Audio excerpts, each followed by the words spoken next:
Hey, welcome back to Orman Nays live stream. I'm here at the lake. Look at this rooster looking tree. I've got several photographs. It looks great. Welcome to the lake. Welcome to the live stream, everybody. I didn't put out any notice, but anybody that knows me is bound to happen sooner or later. So I'm gonna make some coffee. I'm gonna get back in the boat. We're gonna go check out this sunset. Stick with me, it's gonna be great. But I seriously need some coffee.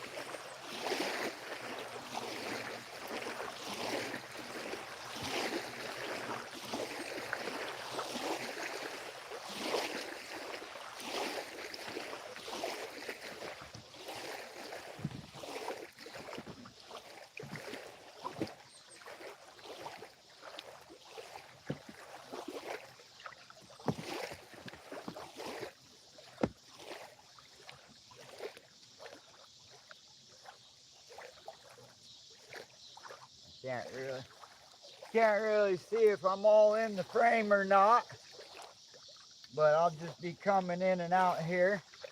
We'll have to load up the boat and get going here in a little bit. Oh, yeah.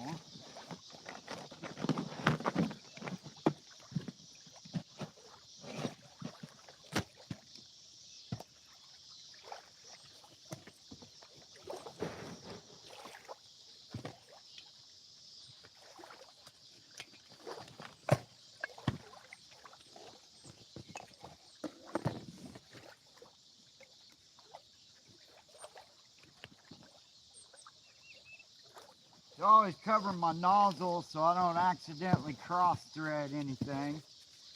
I'm kind of weird about that kind of stuff.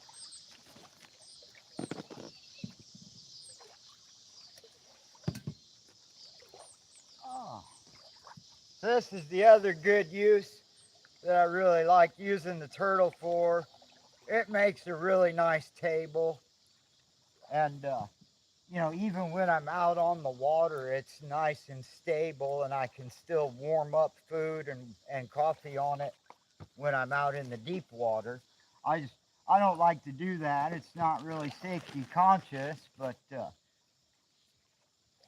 so we'll keep it safe. We'll keep it real. I don't know why I got this kayak parked the way I do.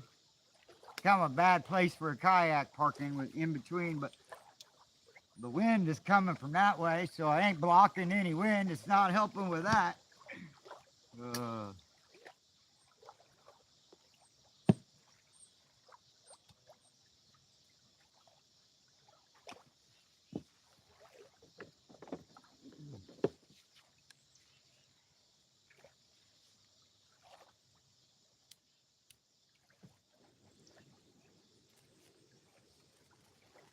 All right. Water is boiling.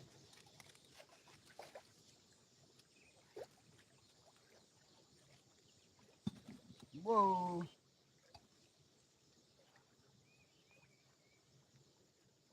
All right.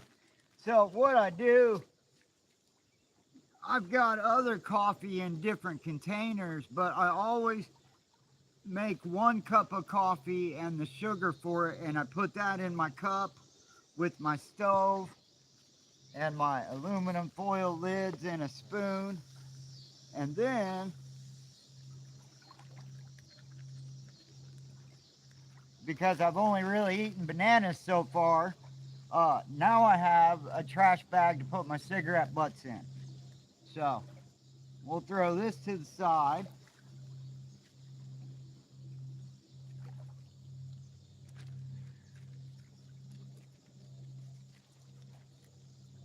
All right.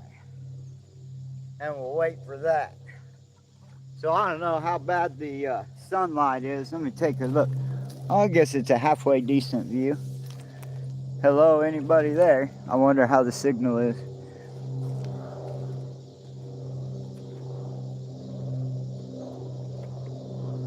All right. So like I said,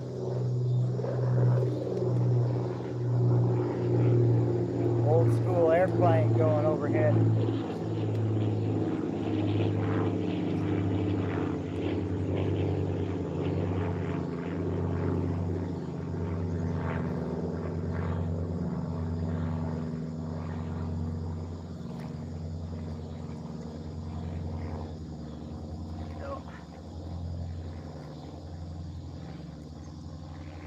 I have forgotten my bug spray. the, the mosquitoes are going to come up like crazy. Well, they might not. It's going to be, it got down to like 52 degrees last night. And I think it's going to be just a couple of degrees warmer tonight. Not much. So I might not have a mosquito problem. But I don't want to be on this shoreline when the sun goes down. That's when they're at their worst. I'll go out and paddle for a couple more hours after dark so I can, then all the mosquitoes will die down and I can find a shoreline and get some rest on. So let me check on this water situation.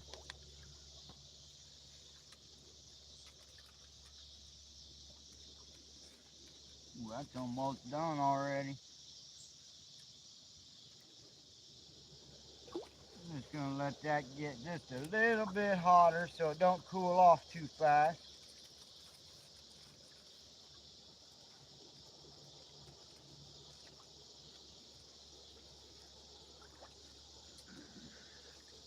It'll be nice and toasty warm between my legs. It's going to be a chilly night, right?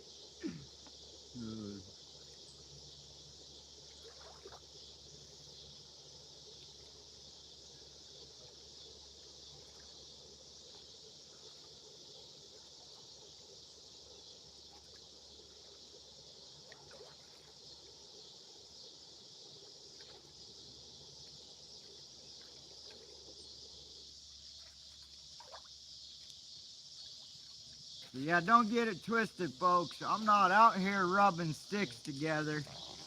I'm out here being comfortable, having a good time. I've done all the survival stuff. That's for a young man. We could get by if we had to, but I carry a lot of gear because I like to be comfortable. I like to drink my coffee in my boat. I like to smoke my cigarettes. I like to watch the sunset, and I don't like to be bothered with a lot of stuff. So, very important when you're done stirring your coffee, you save just a tiny little bit of water to pour in there, and you keep your utensils clean. That's how I roll. All right. Now we'll let that stuff cool off for a second. Oh yeah, that's what I like to call Professor Good and Hot.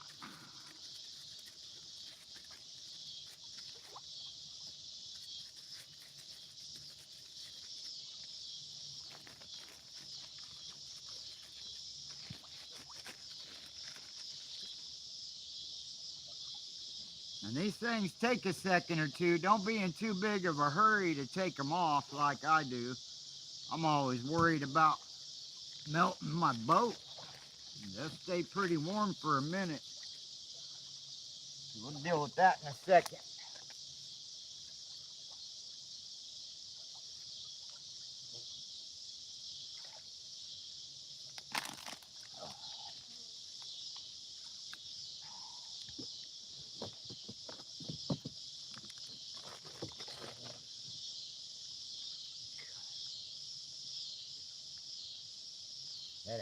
If you listen closely, you can actually hear the mosquitoes.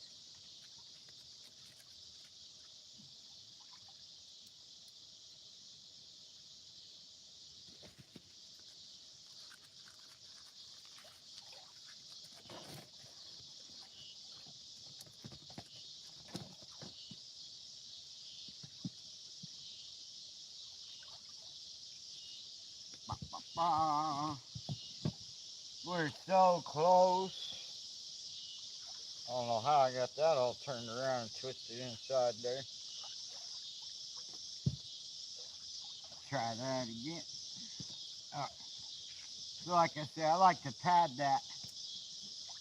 I like to pad my fuel can so it don't cause me no issues. And then I've got this for later for leftovers or for trash. Or I might use it for something else, I don't know. All right.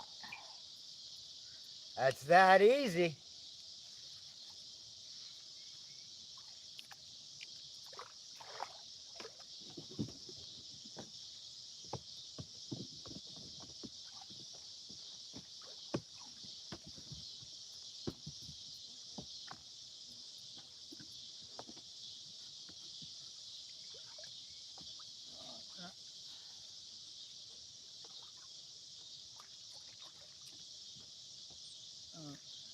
fix this. Now fix my little cord so I can tie my tripod down. Just about there, folks.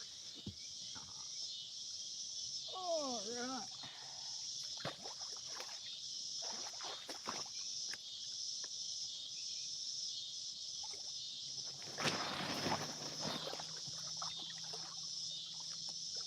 Well, we've had a nice break. We stretched our legs. We made some coffee. Ate our bananas. Whoops, pardon me.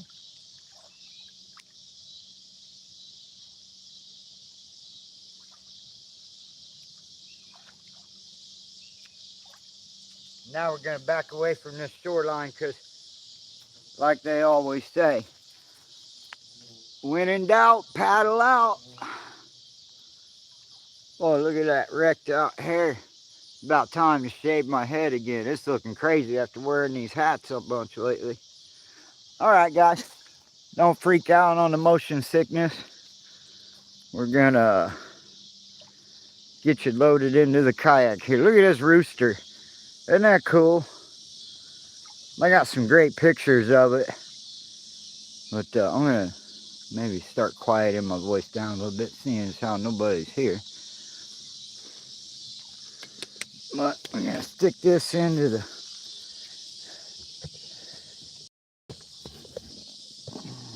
Let me tie that down.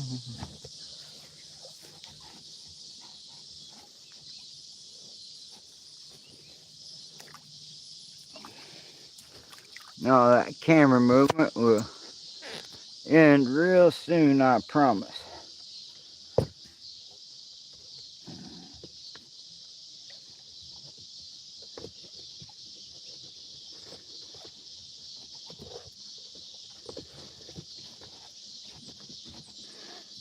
Whoops. That's a funky view. Here, try that. I'm gonna look into the woods. Watch my back for coyotes. I just saw some coyote poop over here. I just gotta tie my little string on here so the tripod don't fall over when I hit a wave or bump it.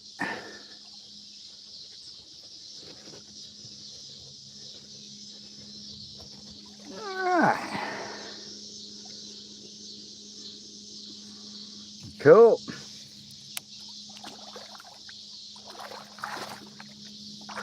We are ready to get back in the water. I've had my break and it's time to go. Get some sunset photos.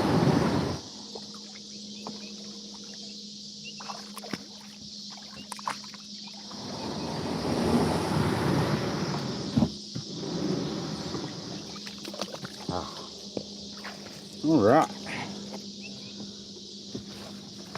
Whoa. Okay. We're officially got my coffee. Got off this shoreline. Let my feet dry out. I don't like to get my wet feet in that kayak. And we'll start enjoying this nature.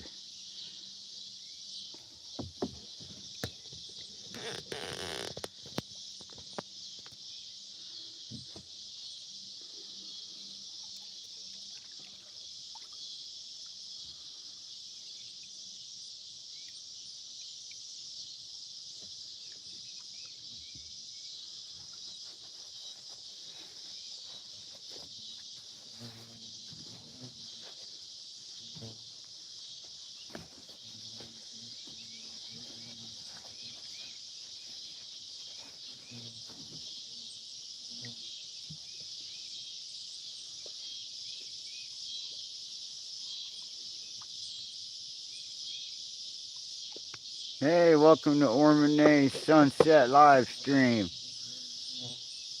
I just made some coffee.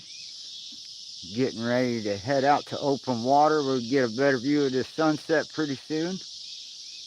I hope I got a good signal because the shoreline is beautiful. I just got some squirrels and some birds photographed here a minute ago.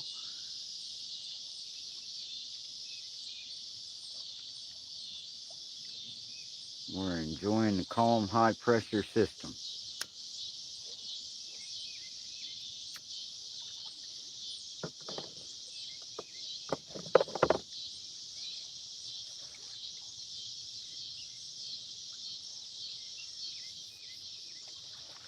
Well, that's too soon. They're just getting started.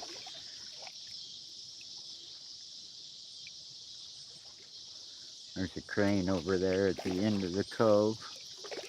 See? Should have stuck around. Could have shown you this beautiful crane at the end of the cove there.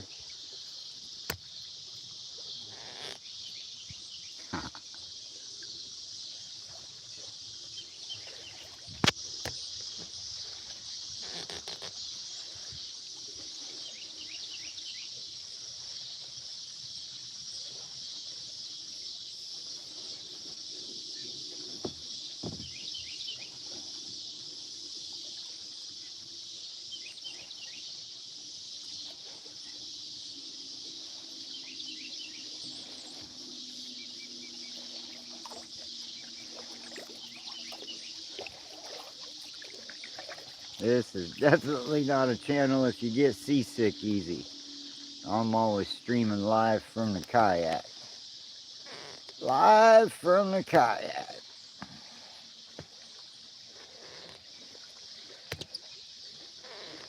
A really bad tripod that just doesn't like to hold up straight.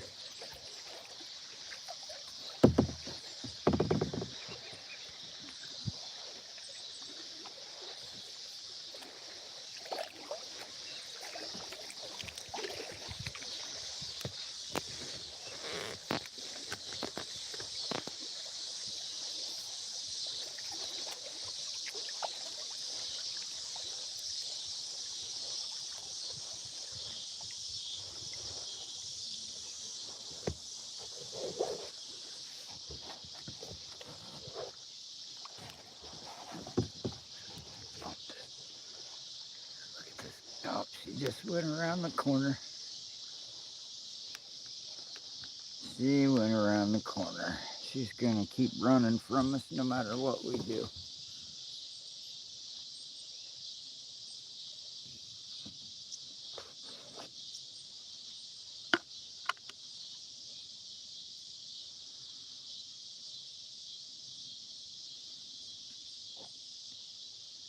You should see all the water surface is littered and speckled with all these tiny little white dots. And when you take a closer look, it's the millions of mosquitoes that I got on video the other night. Now they're all dead. I assume that cold, it was down to 52 degrees at the end of August. That's just unheard of, in my opinion. This is the coldest August I've ever experienced.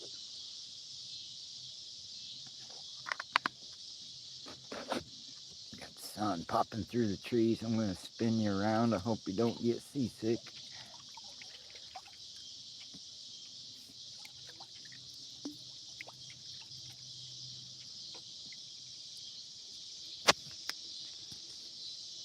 Welcome to Ormonay's live stream. We're waiting for the sun to go down. Hoping maybe we see a deer on the shoreline or anything of that nature.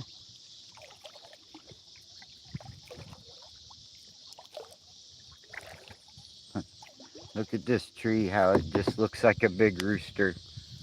I'm really in love with it. I've got several photographs at different angles and different distances and different reflections off the water. It's just a neat image. It really looks like a rooster when you squint your eyes, hold your breath, and enter into a dream state maybe.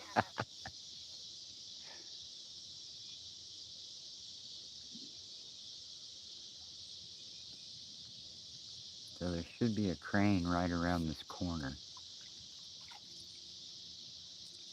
I was filming them, we kind of ran them off. I'm kind of being loud. So I'm going to quiet down just a little bit. We are turning the corner. We're heading to the open water, folks. Here we go. Put your seatbelts on and keep your chair in a full upright position. because we have to do a U-turn for these yellow flowers up on that hill. Look at these. We'll get you a good look at them here. The yellow is everywhere right now. It's just gorgeous everywhere. And it seems like the only color that's bloomed that I've really seen out here is this yellow, but it is really pretty.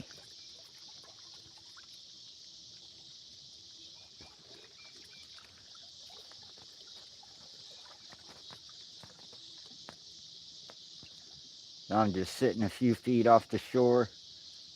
The wind's calmed down. I'm getting back on the water because the mosquitoes are coming. And it's time to get off the shoreline. So come on along. We'll paddle together. You just sit there and enjoy the view. I'll do all the work.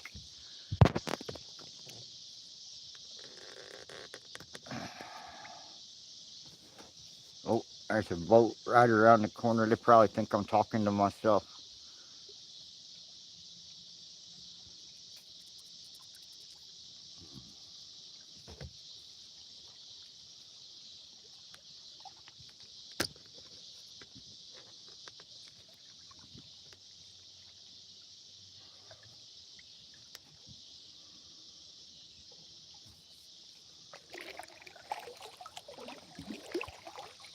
It has been absolutely beautiful weather.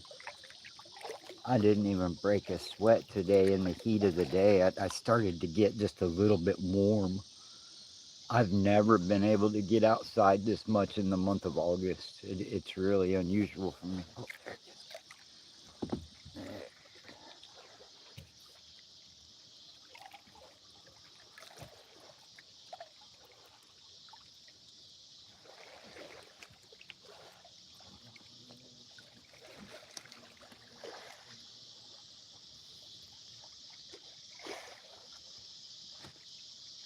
Oh, there she is. We can get her to spread her wings for us.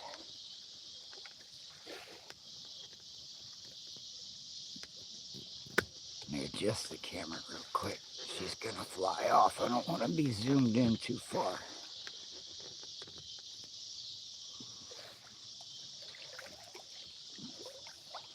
I didn't even see the other one. I went right past them guys. Didn't even see that one. Is she eating some piece of trash on the shoreline or something?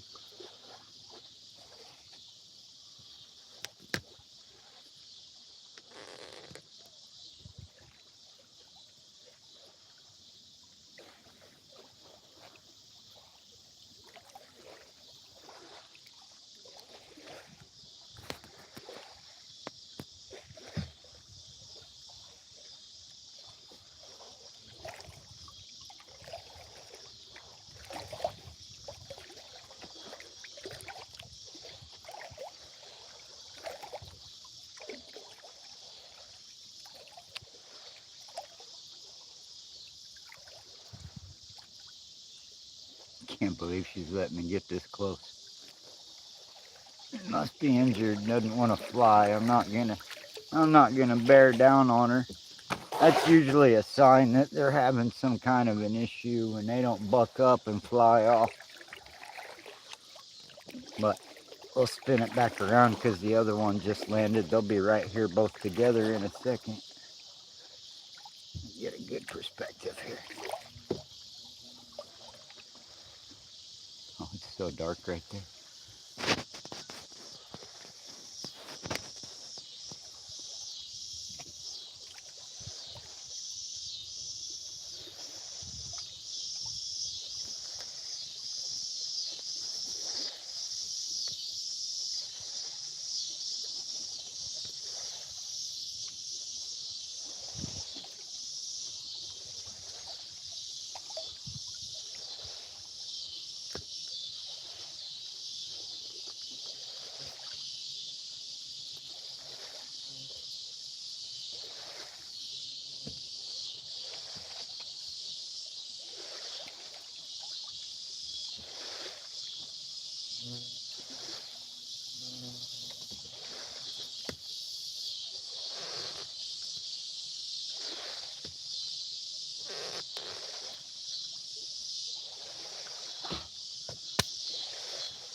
Oh, all right, goodbye.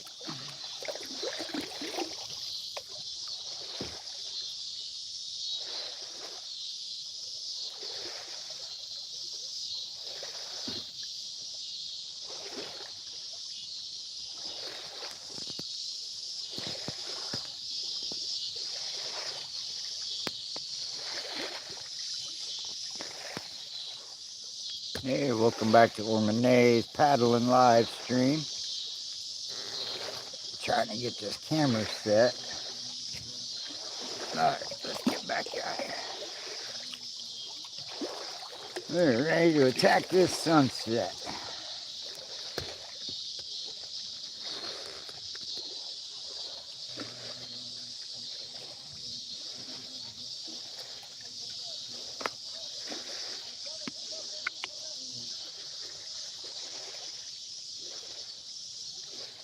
Welcome to Ormanay Sunset Stream.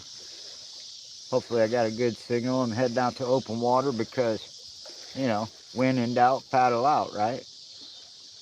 You'll come on along. We've got 2 big cranes on the shore. I'm going to try to get you on film. Hope you enjoy.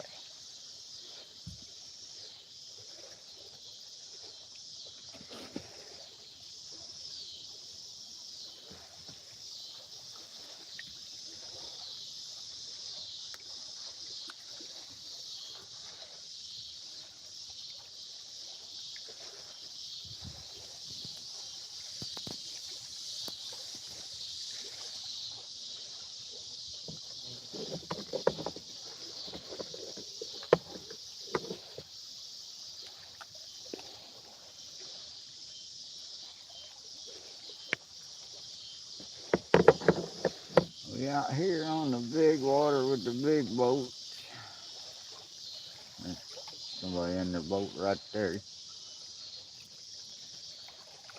That's only like the 2nd or 3rd one I've really seen this afternoon. Some folks out there skiing. This is gonna bring a wave in.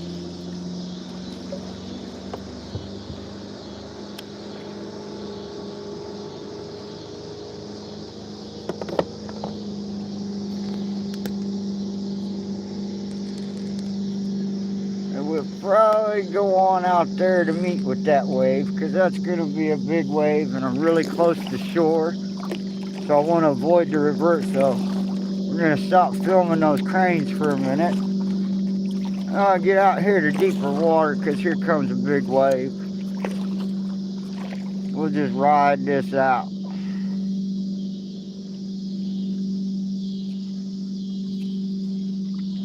Nice. These are the kind I normally surf, but I've got such a big heavy load. I don't really want to be pushed in that direction. All right. Little set of baby waves and it'll smooth out nicely.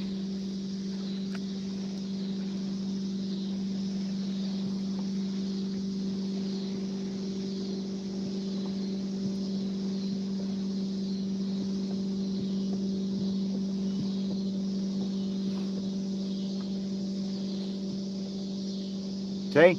Ain't nothing to it.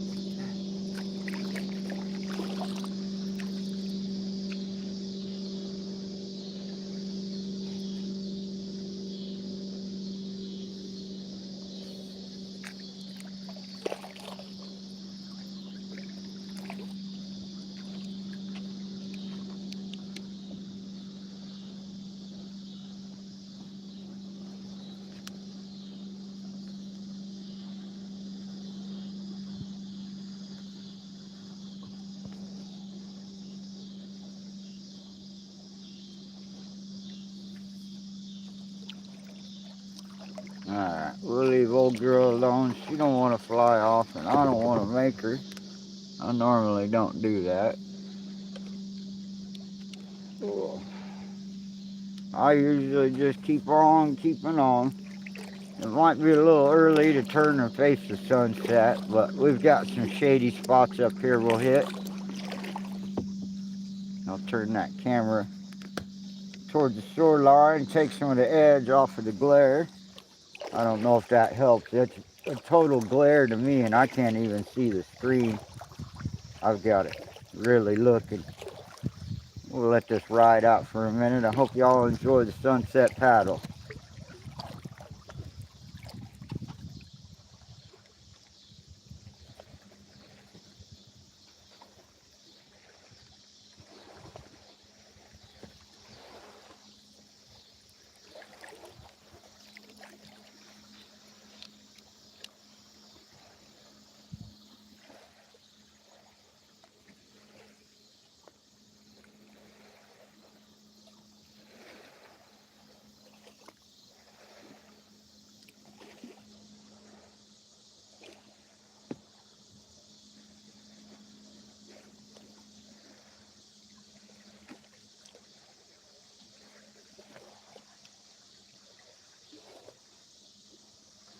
Guess she flew off while I was trying. Yeah, this sun's got me beat.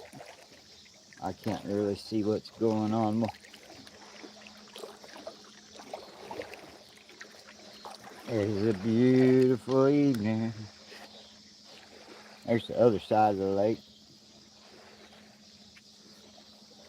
I'll be heading up here into the wilderness area. Oh, fish jumping. Let's head out to open water a little bit. We can do some drifting. The wind is perfect for that. I just let the wind blow me back.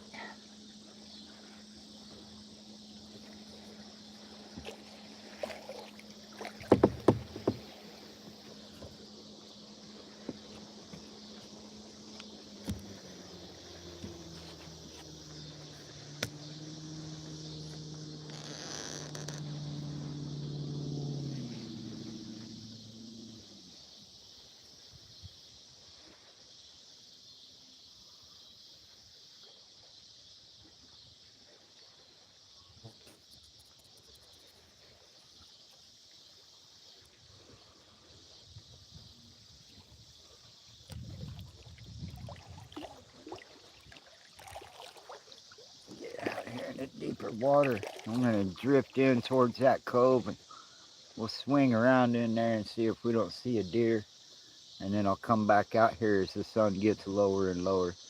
But I am going to take my time to get there.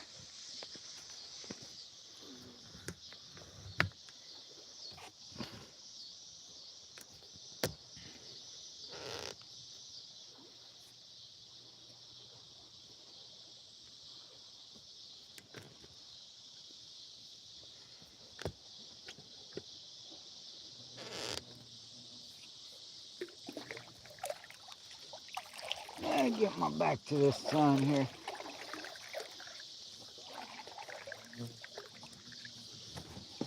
Oh.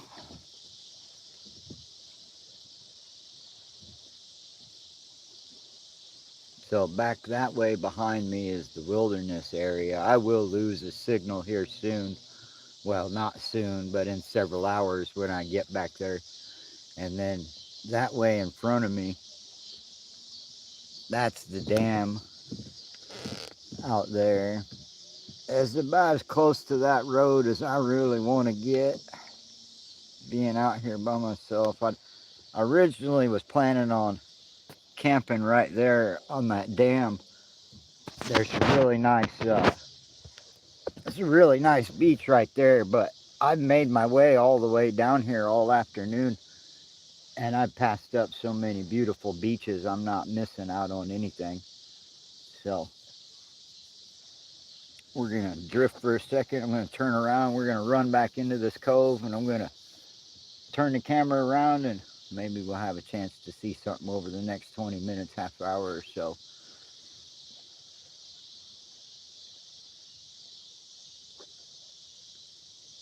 Because I'm just going to keep live streaming tonight. I'm just going to keep this going as long as I can, because the camera's not in my way.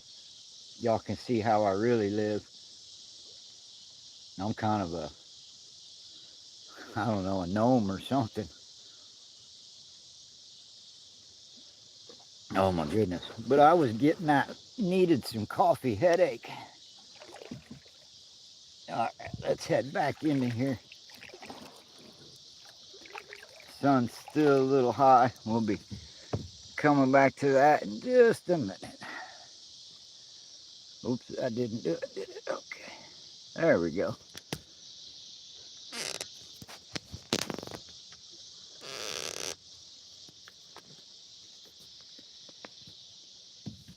All right, welcome to Ormonay live stream.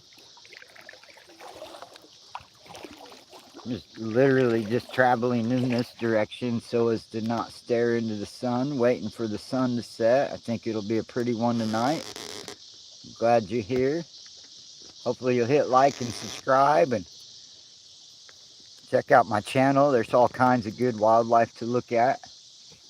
And I feel kind of rude when people are on here, but I'm going to kind of quiet up and let y'all just enjoy the view.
Hey, welcome to Ormonay's Sunset live stream. Just paddling this kayak along the shoreline, waiting for the sun to set a little bit. How are you? I want to show you these beautiful wildflowers. These yellow wildflowers are just popping right now. They're really beautiful. You shine a flashlight on them at night and they're like neon yellow. It's really cool. I've got some pictures on my channel that I took of these late at the night. But they're just as stunning on a hillside when the sun hits them just right, yeah?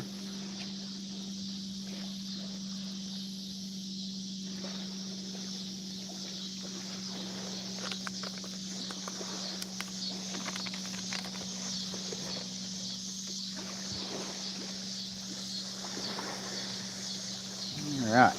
I wonder if I'm losing my signal this close to the shoreline. Seems like I was getting viewers when I was out to sea. Maybe my signal's breaking up here.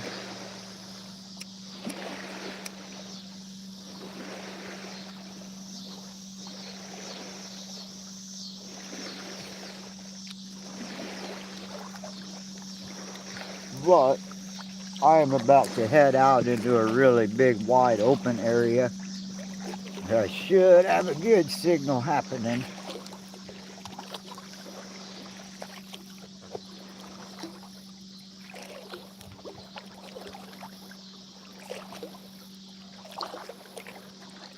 And the trick to this is to staying smooth on the water is you dig your paddle in at the depth of the wave. As it's going into your paddle, you want to paddle at the bottom of the wave, not the top of the wave. And then you get anchored really nicely and you'll just float right through any kind of disturbance on the surface.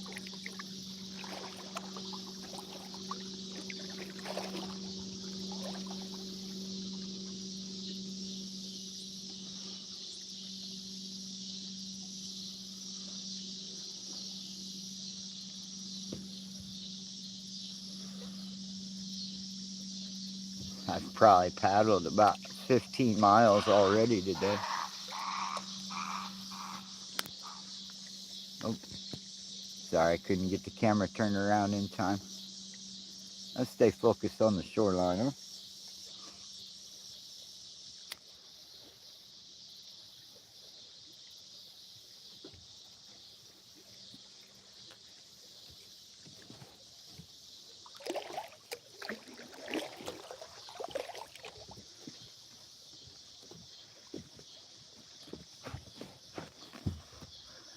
I have a feeling it's going to be chilly tonight.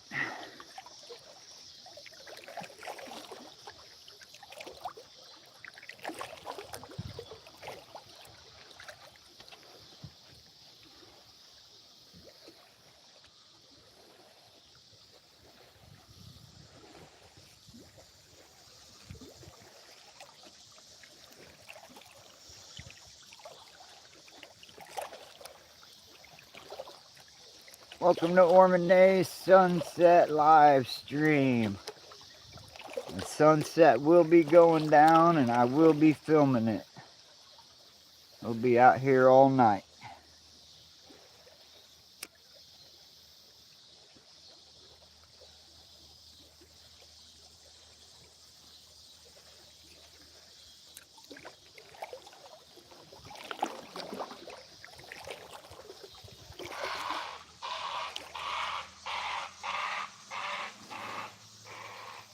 The little crane, they sound like dinosaurs.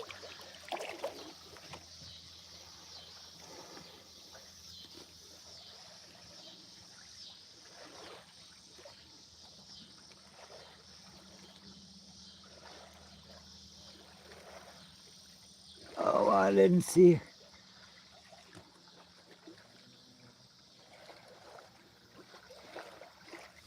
Oh, let me check out the chats, guys. I didn't even see these. This sun glare has been so intense. You guys always come by and visit.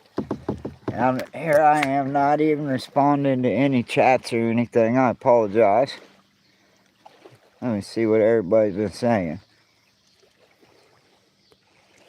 Let's see, we got... Is that the mind? Oops, and they just went away. Give me just 1 second, folks. We'll get back to the live streaming.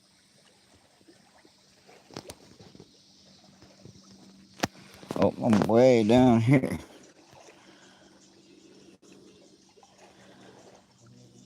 Well, the mind, I sure appreciate you coming by here. Thank you for supporting my channel.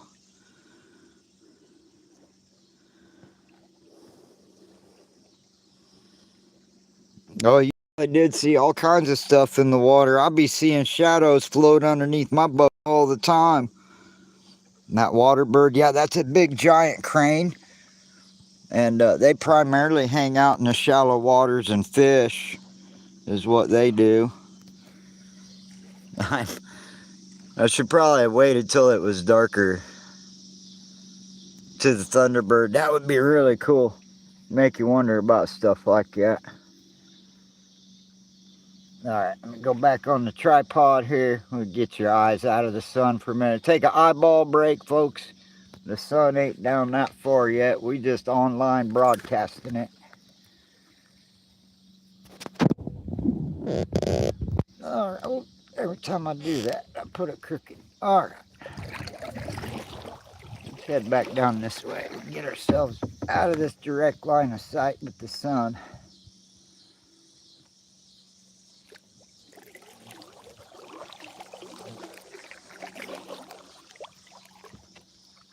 Ooh-wee. I'm gonna put on some headphones here in a minute, but I like to listen for animals, so I keep the volume down real low. Oh yeah. It's like a Pink Floyd floating concert. That's what's up.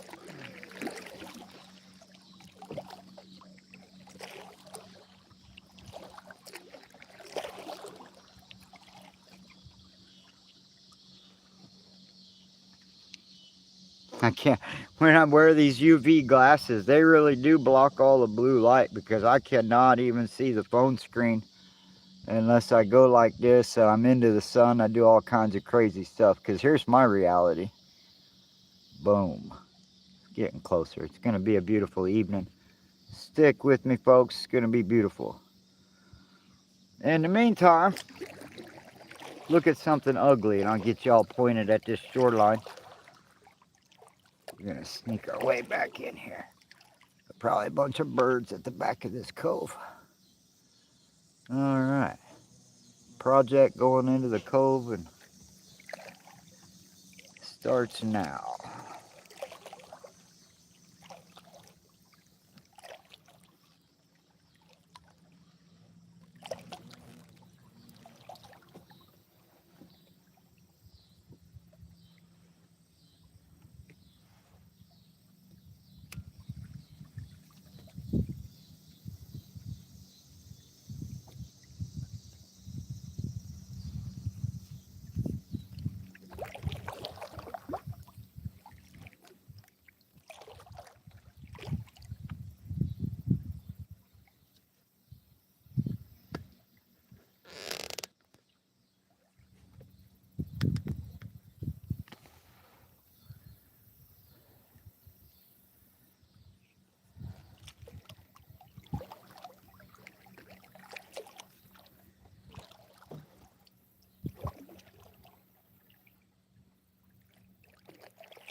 Whoa, sorry about that.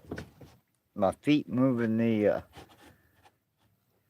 camera around, kicked my tripod. Sorry.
When you ask me what kayaking's like, literally and figuratively, I suppose the best thing I could say about it is basically just a floating Pink Floyd concert with some deer and raccoons, right? uh, welcome to the stream. I'm too ugly to look at. Enjoy this nature.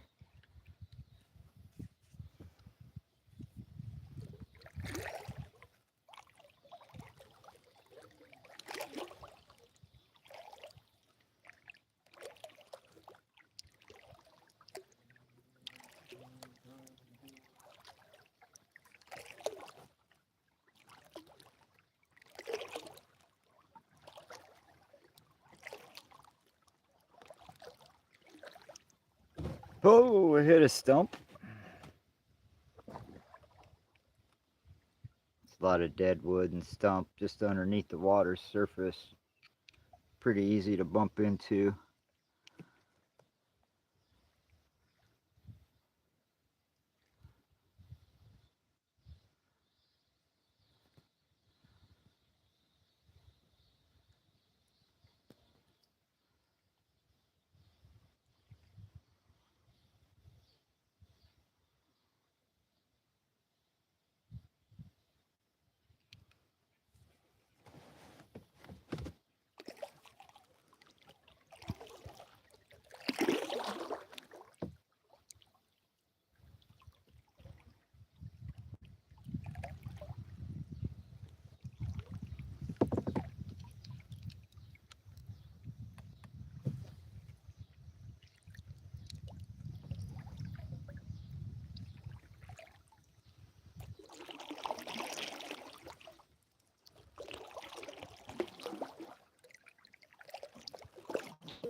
Can I get a like? Can I get a like? That's funny, the whole society. We're all just waiting for somebody to push a button on a screen. It's kind of funny when you think about it.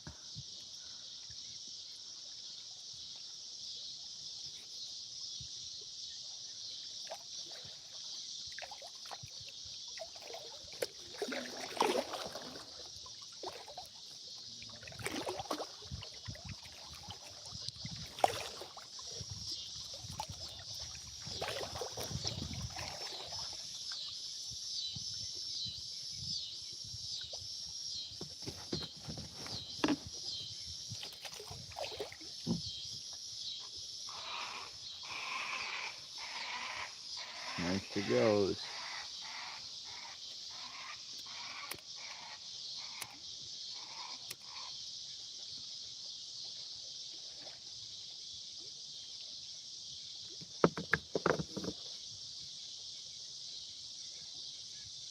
That's what I should call my next live stream. The Screeching Crane Podcast. Things just sound so funny.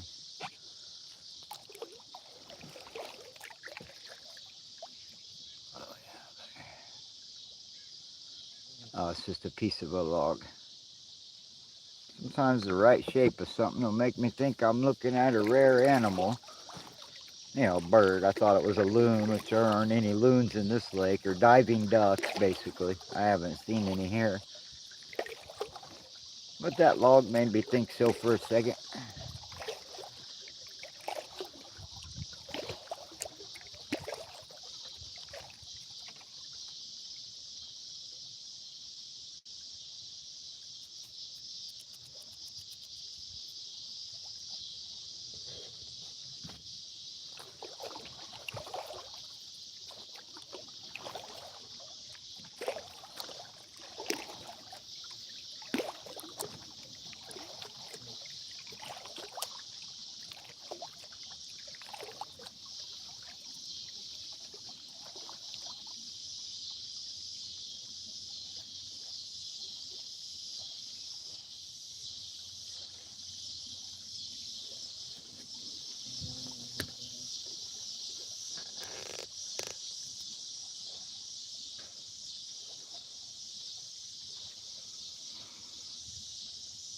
Those wildflowers are just so pretty.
You know, I always pass by these, when I'm out here on the water, I'm always looking at nooks and crannies that would be like safe campsites, and I always think, oh, that'd be a good spot. That'd be a good spot. That'd be a good spot. I've never once camped in a place I thought, oh, well, if I can't find anywhere else, I'll backtrack to that spot. And yet I spent 30 years making sure that I've noted a place that if I can't find nothing else, I'll have a place to come back to. So I have discovered quadrillions of campsites, but I've only used 1 million of them. Wow, big huge fish just jumped out there on the lake.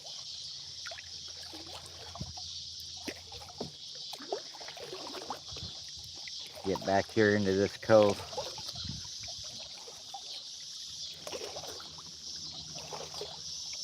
Let that sun go down just a little bit more.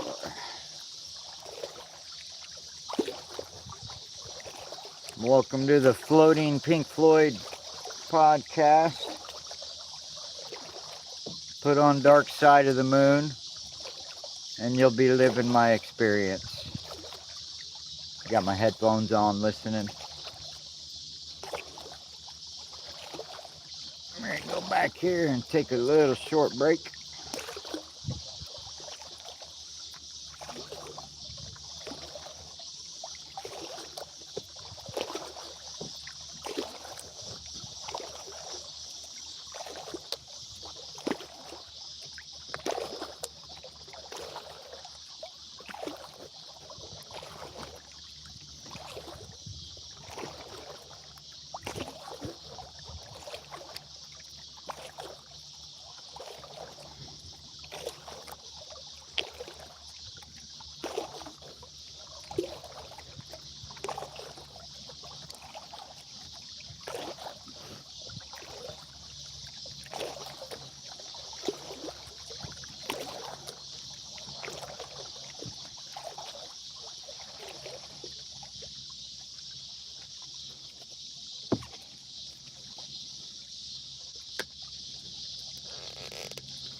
Darn near impossible to get that level in a boat.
The big bald eagle.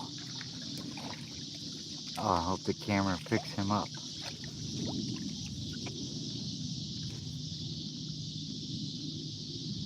The big bald eagle just flew right in front of us. I'm going to head straight toward him. He'll be flying out of this tree in just a second. He's right up there at the top of that tree. We're about to hit shade, so bear with me.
I wonder if, oh, there's the other one.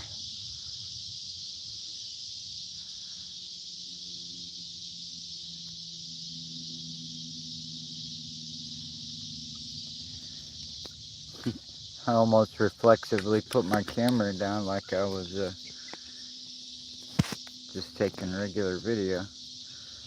Almost forgot I was live.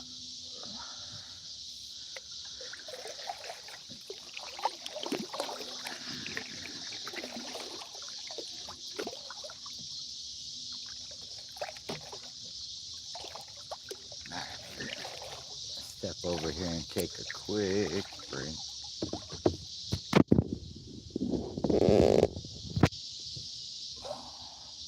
Finally got some shadow.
I'll be right back.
Golden Sky, hello. Oh yeah, I'll be here all night. Probably a couple nights. I just had to take a quick little break on land. You showed up at a funny time. But I'm back in the boat. This is Mr. Turtle. He's packed full of food and supplies. And I'm in a pretty big boy kayak. I'm loaded down with gear and water and everything I need. I've even got my big heavy coated. It got down to 52 degrees last night in August, if you can believe that. Just the craziest thing I ever saw. So, getting ready to get back out here into deeper water. I had to take a break, and the sun's still just a little bit too powerful, but the least I can do is show you this beautiful shoreline I'm sitting in front of. Take a peek at this real quick while I adjust my camera.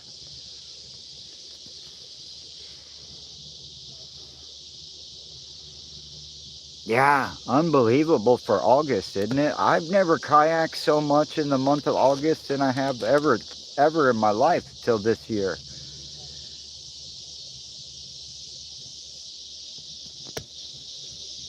So I'm getting a good signal back here in this cove. Yeah, it is a beautiful time of day.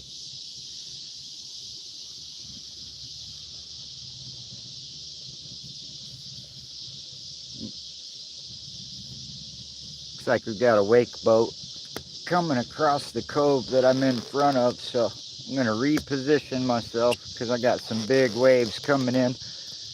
I'm on a large open body of water.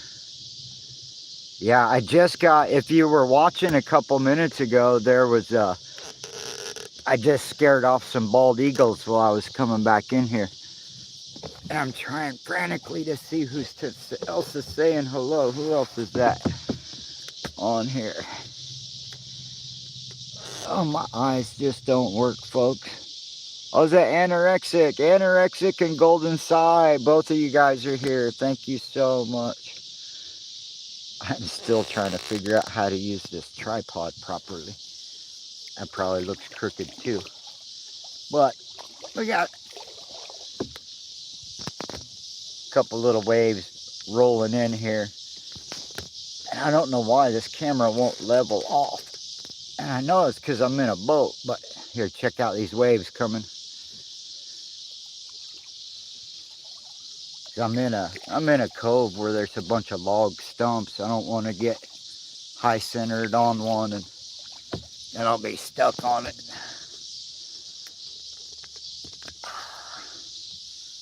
Oh, we're heading this way anyways. Here come the waves. They're nothing. Those are little baby waves. But on the shoreline, that'd be twice as big. They'll stack up, you know, they'll stack up in that shallow water. All right. Let's go look at this shoreline a little bit more before we head out in the open water. I got some great video of some raccoons this afternoon in the daylight, and I got some squirrels and just some other little silly video for my channel. I'm always doing that. I've got headphones on. I was just explaining earlier that if anybody ever asked me what it's like to kayak like this by myself all the time, I don't know if you heard it, but I'll repeat it. When people ask me what it's like out here on the water by myself, I say, well, it's like a Pink Floyd, floating Pink Floyd concert. Yeah. I used to fish a lot, but I don't much anymore. I get a lot of exercise and I paddle. This is what keeps me young, I guess. But I like to run along the shoreline with a camera, and I'm always catching deer. And yeah, more so in Missouri. The cardinals are really heavy in Missouri. There's not as many over here in the Kansas side. Looks like I may have lost my signal again. I don't know. I'm going to turn my headphones off. We'll be out to open water here with a better signal in just a moment, folks. You haven't seen a cardinal in ages. What part of the country are you in?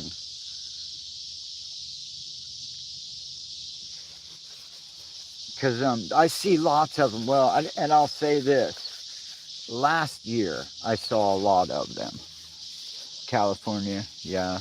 There is a lot of them in Missouri, but I'll tell you what, Golden Sai, what I've noticed this year about nature in general, because I'm out here all the time. I'm in this kayak. And one of the things I noticed was that it's just all green. There's nothing that bloomed except these yellow flowers. Usually there's, you know, a lot of other colors being represented out here. But there really hasn't been anything, just yellow and green, yellow and green. And last year, you know, like everybody said, that there wasn't a. Oh, cool. Yeah, I really like them. Those big males are so beautiful. They're so red, and they're aggressive. And they put on quite a show. Check out this tree, somebody. I mean, this is in the middle of a cove. I don't know how deep the water is because I don't have a rangefinder or nothing. But check out this tree with these. Somebody wanted to make sure that they remembered this spot. This must be a good fishing hole for somebody to mark that tree with these bottles. Kind of funny looking. Yeah.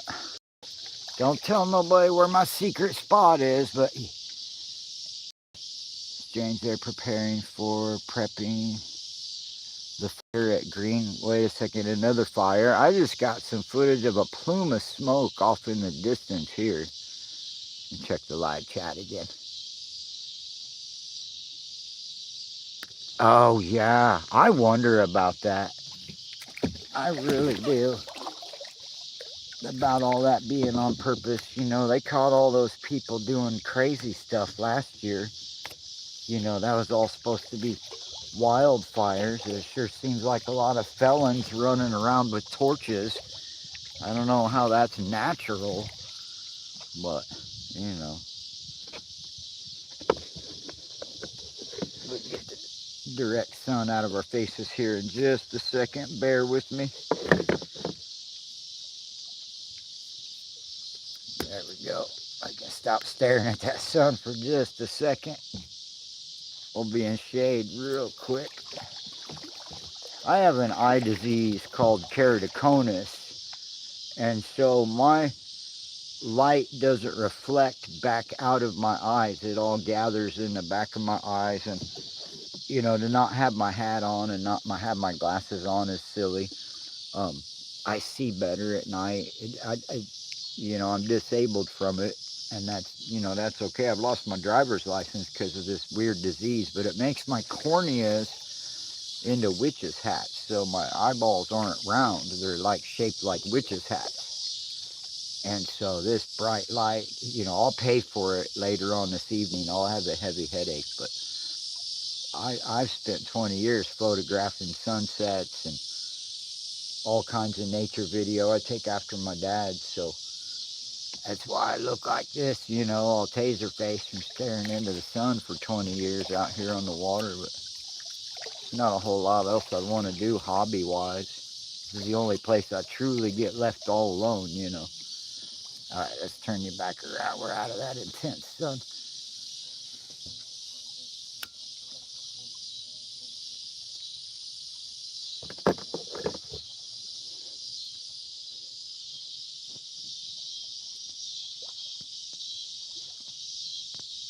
Yeah, exactly. That whole blue, that whole color blue thing is just, it's unmistakable that there's something to that. That ain't nothing. And yeah, make me want to buy a blue kayak and a blue car and a blue everything. I just cannot get that level to save my life. That is so crazy. There we go. Is that a little bit better? Oops. These chats go by so fast. I wonder if there's a way to leave them on the screen longer. Oh, well, thank you for coming by, Golden Sai. I really appreciate it. Anorexic, dyslexic, you too. I really appreciate the visits and the likes and everything. I'm just a silly little YouTube channel. I'd be doing this whether I was live streaming or not. But the first time I ever did it, I got some white-tailed deer on live stream and I was kind of hooked. And I've been talking and making too much noise. The nature, the really heavy nature part of the lake is further down. We probably won't see much up here but birds and little critters. But as I work my way back to where I'm going to lose my cell phone by tomorrow, I hopefully be able to get some much better video for my channel and not just some live clips. But you never know. You never know when you're going to come upon a deer somewhere. I mean, I'm in a big, huge open water lake. It's probably about 3 to 5 miles to the other side. And, you know, it's not like being on a river or a creek. There's no current.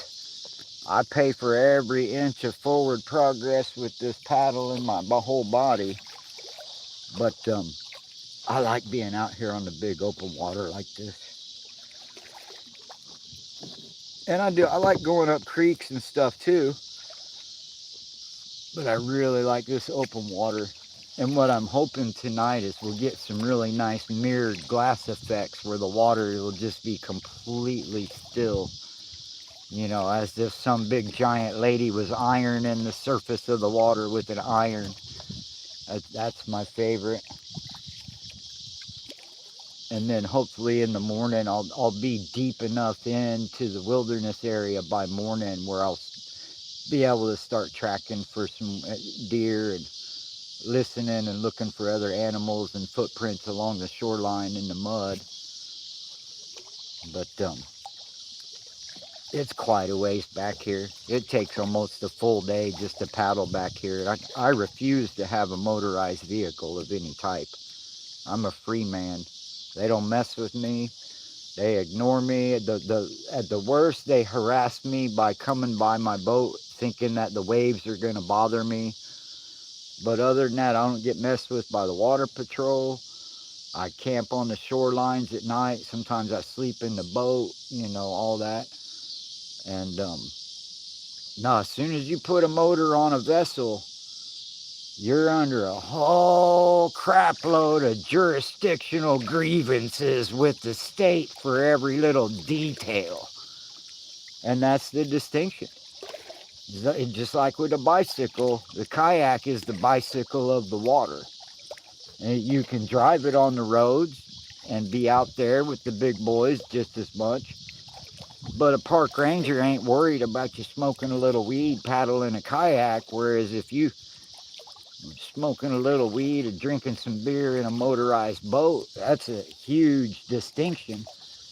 So I don't get messed with. When I lived in Pueblo, I got to know the state park ranger that lived there. Him and his wife, they were really cool. She was the camp host and he was the state park ranger.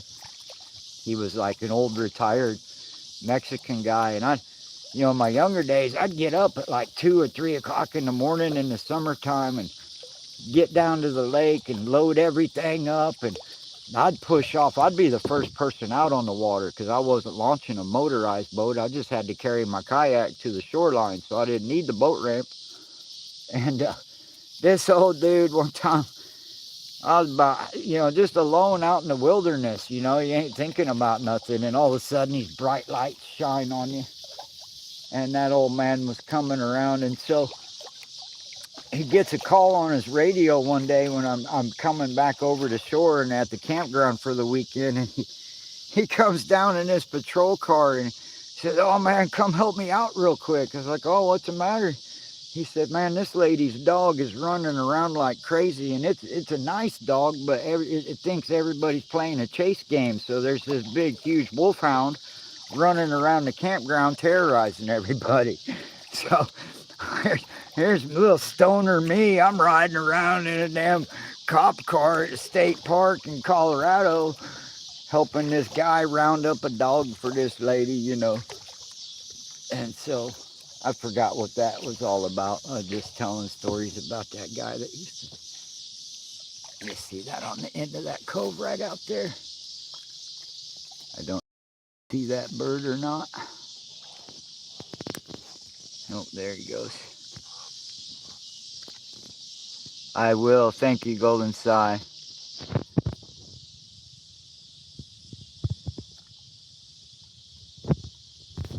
Thank you guys. Appreciate you stopping by.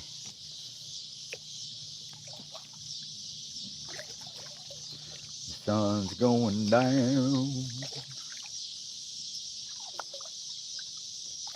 This is that moment they try to use when they want to calm the Hulk down. The sun's going down, big guy. I don't know what they say, something silly.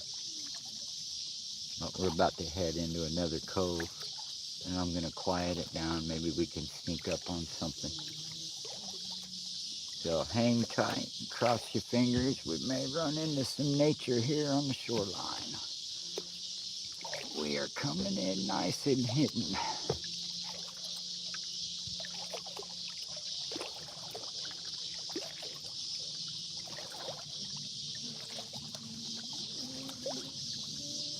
This is definitely not a live stream for seasick people.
Looks like there's a little creek right up here.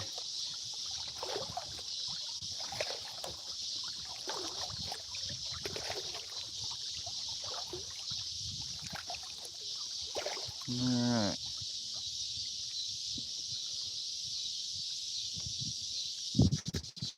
I need to check on my battery.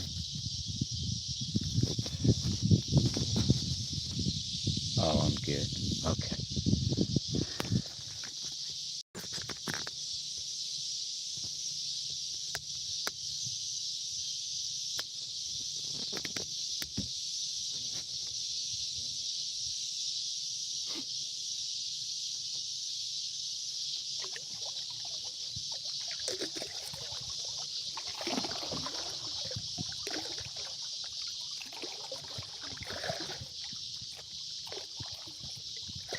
I'm gonna sneak back into this cove back here. See if there's anything here.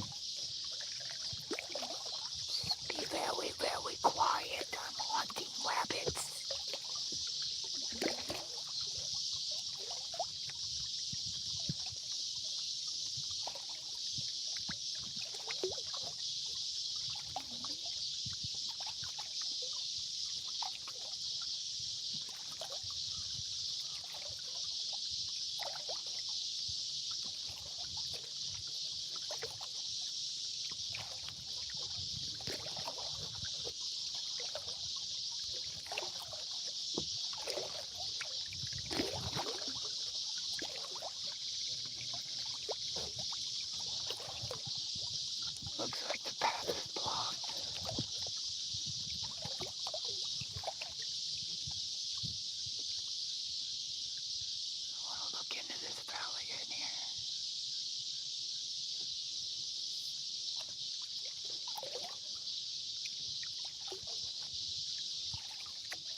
It's break time.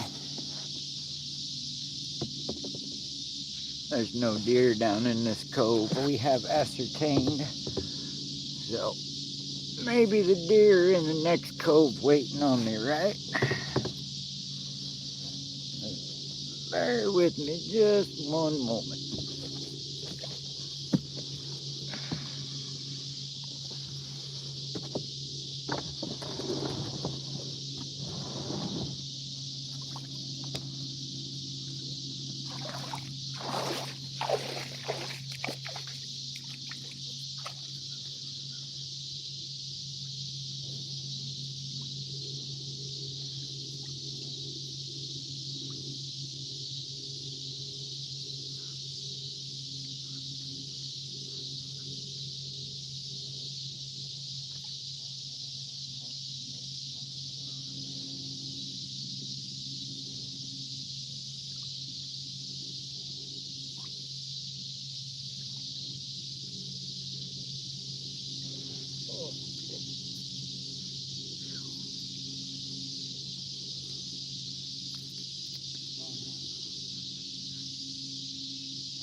Welcome back.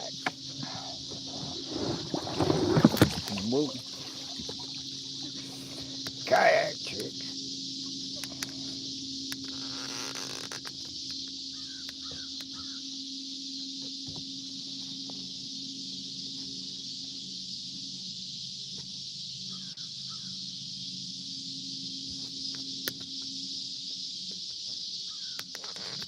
I gotta get my feet dried off. I don't even know why I bother bringing shoes. I don't wear them this time. I don't wear them this time of year at all.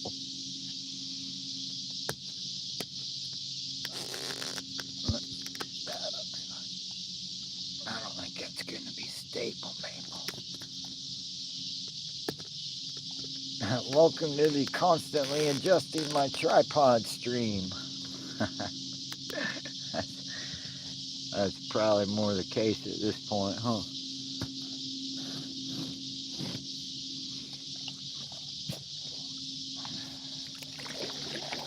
And my turtle. Say hi to my turtle, everybody.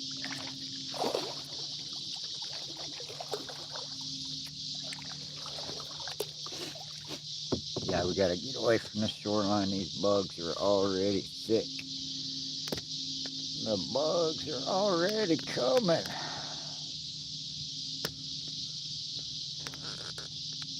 The bugs are already coming. It's gonna be chilly tonight. I'm ready for a chilly fall night. I got my warm gear.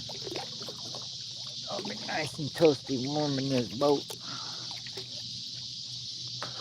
I've got all my gear. I make a nice little, got my blue mattress pad in the floor of my kayak for laying down on a beach. You know, I can stretch out on it.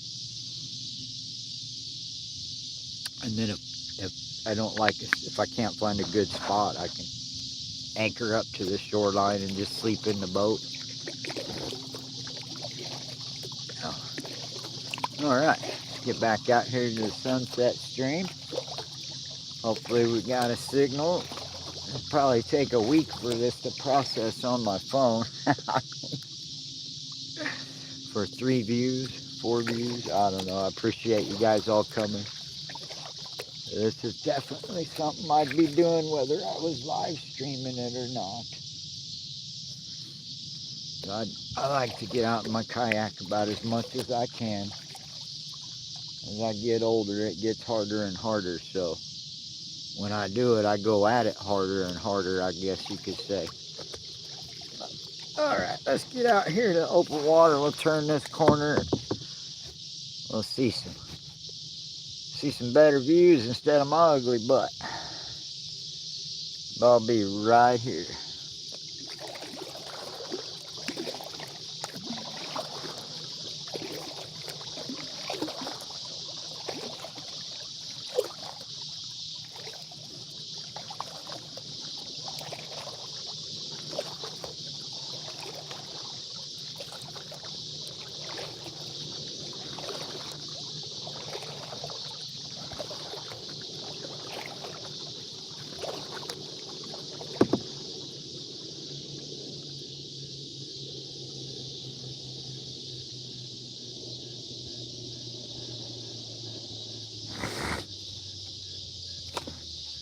Alright.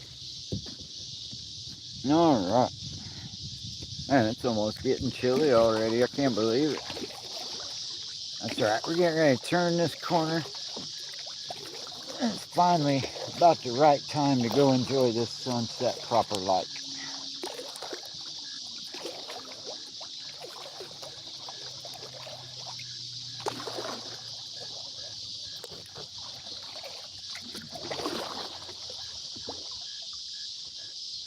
Ta-da!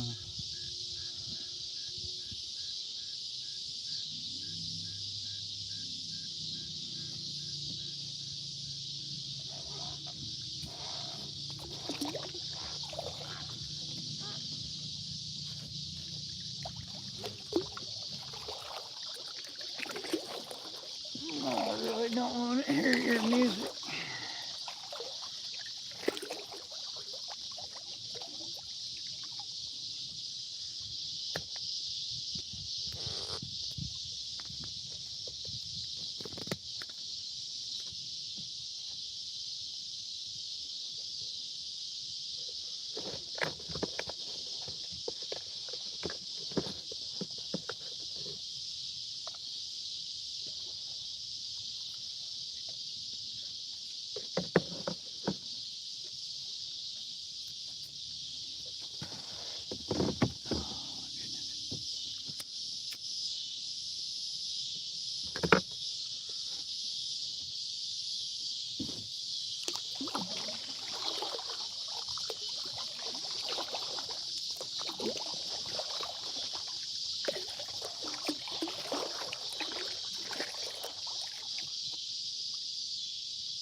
Yeah, maybe I should do that. I'm gonna warm this coffee up. I'm gonna anchor on shore just a little bit so I can dig in the back. I'm gonna warm this. Actually, you know what? Let's park on this log. I think that would be a perfectly appropriate spot.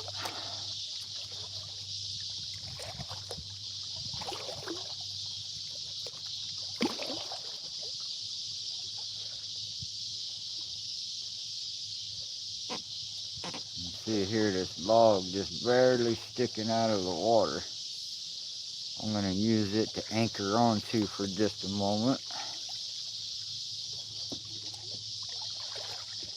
So don't be alarmed by the scraping noise. That is being done on purpose. That would be a lot harder for me to roll over. No, I need to get behind me.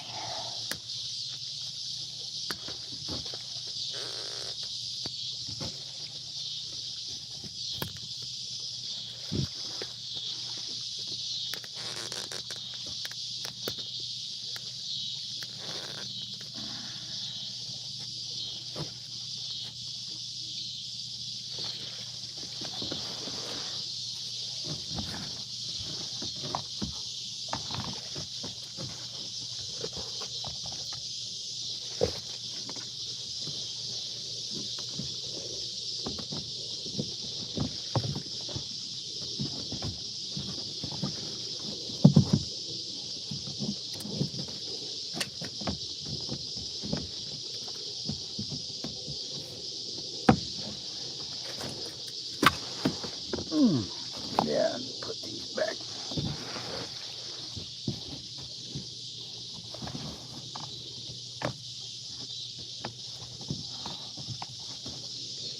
Whoa. Tippy tippy. Matter of fact, I think what I want to do. No, this is fine. I'm just going to be real quick.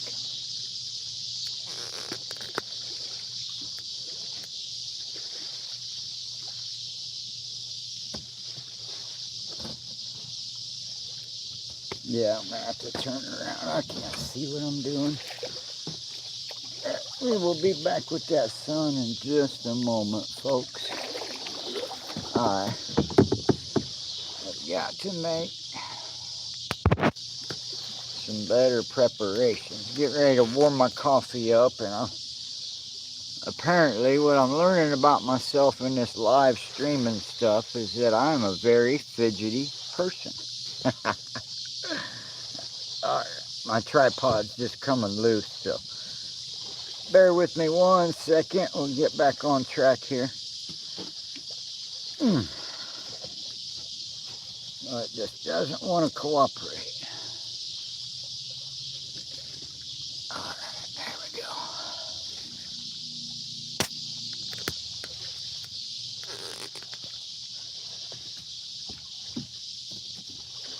So, this is how we do this.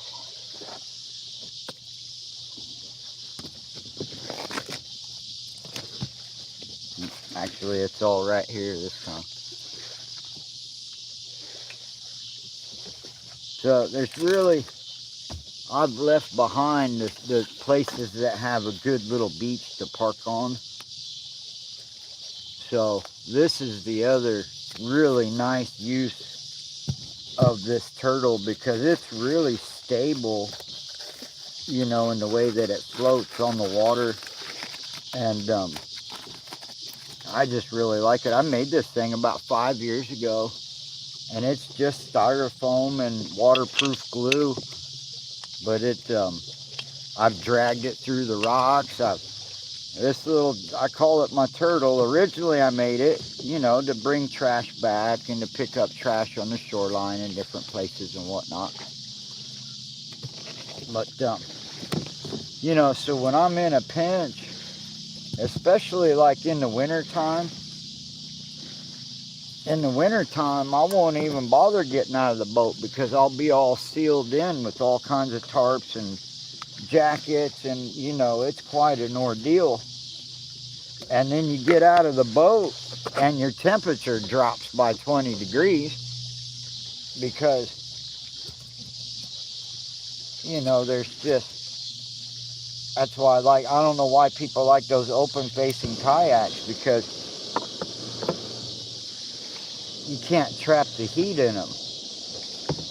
And so we got some waves coming in, so I'm gonna manage this a little bit, keep it. But so if I want to go hands free for a second, I can kind of balance that out with my paddle. You know, I can just lay my paddle across there like that, and it'll hold it in calm water. But right now I've got some boats that just went by that I'm kind of got a little bit of waves from, so I'm keeping an eye on that. But I'm just warming up this coffee real quick, and then we're going to get y'all turned around and we'll enjoy this sunset together.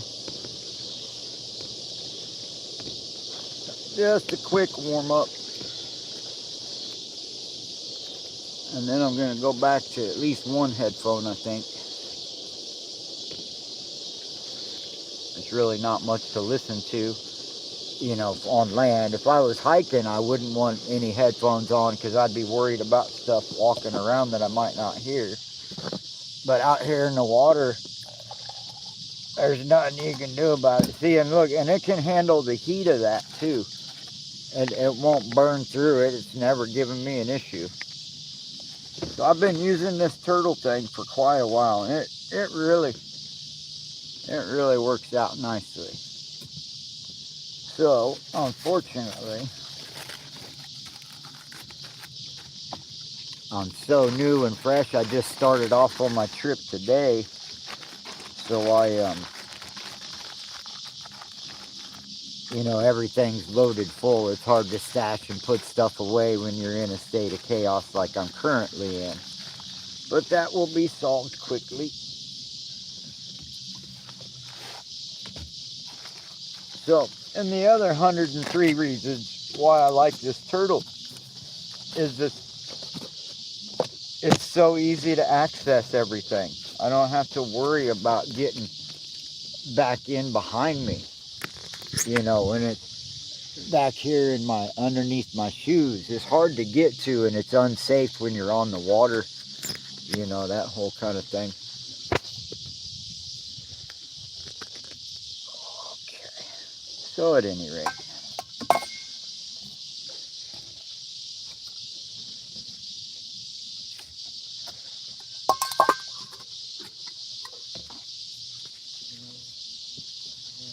So, and what I like to do, except I can't reach it right now. So for now, I'm just going to set this aside. It's not hurting anybody. It ain't in the way. Well, darn it, it is kind of in the way. But let's go enjoy this sunset. That doesn't really matter right now. All right, let's hit the final phase of this sunset, folks. Brought to you by Ormonay, Ormonay's phone, and God's Son. I am just the middleman.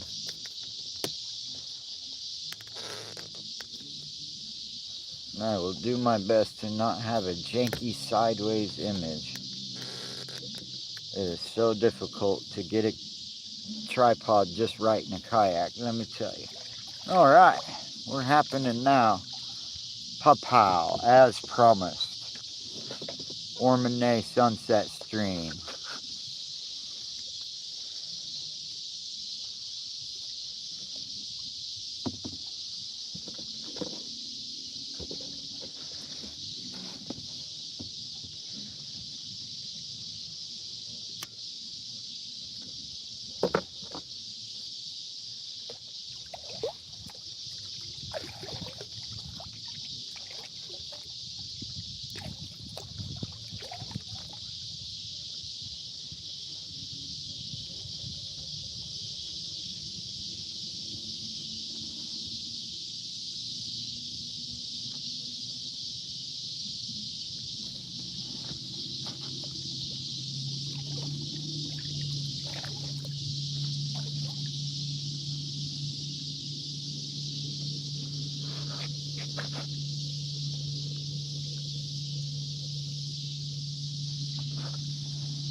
That boat sounds a lot closer than it actually is. It's way back there.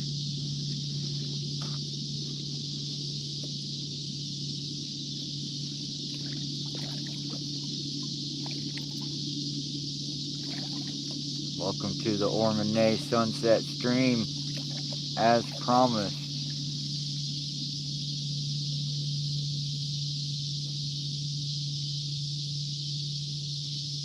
Beautiful sunset with all the wind coming out of the north, all the smoke, and it's a weather system moving in. Stick with me. We're going to stay with the sunset till she goes down. So thank you for joining me. Finally got rid of the glare. I can see the chats if you're typing finally.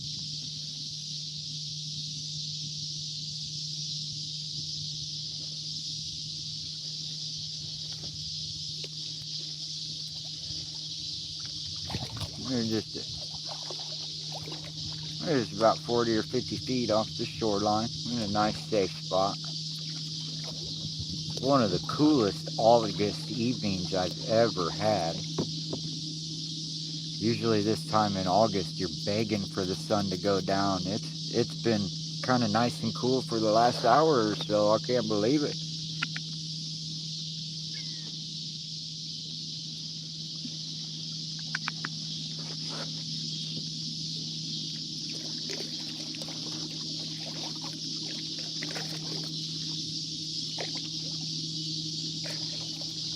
Welcome to the floating Pink Floyd concert. Put on Ummagumma, Dark Side of the Moon, or that loses them every time. Several species of small furried animals gathered together in a cave and grooving with a pick. Me personally, I like echoes, delicate sounds of thunder. I'm a big Floyd fan. I have this this music player. It's a Magnavox, or excuse me, it's a Philips. It's an old Philips music player, little tiny thing. Before iPads, before everything, I got this. And I've been listening to the same, and I only listen to this when I'm kayaking. I don't listen to this anywhere else in life. But, uh-oh. And then once in a while you accidentally lock it. Hold on. There we go. I think I accidentally turned it off is what I did. Alright, let me get y'all back to the sunset. I'm too ugly for this.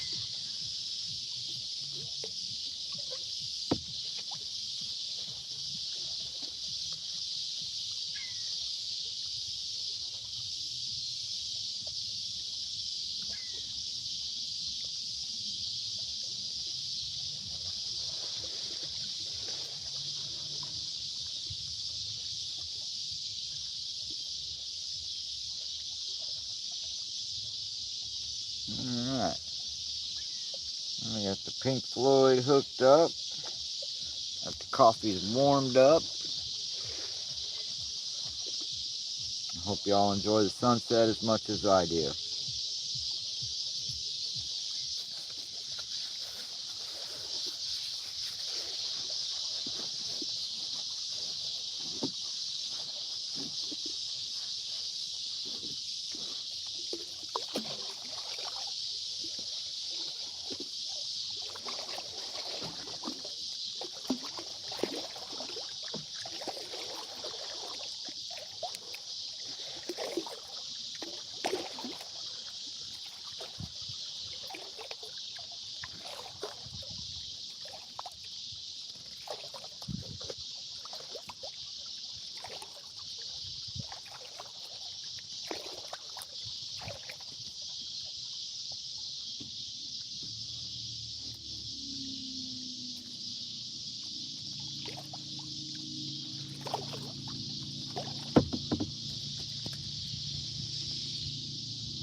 Wow.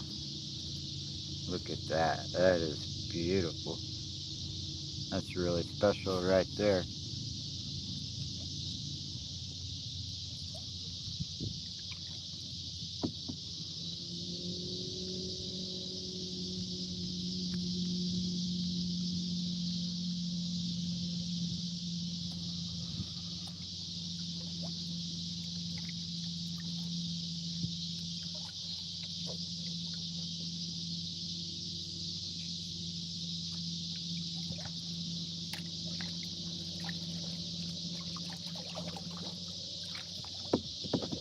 My goodness. I'm about 100 yards away from the shore and these mosquitoes are thick over here. They're going to be on me here pretty soon. I'm going to have to put some long sleeves on.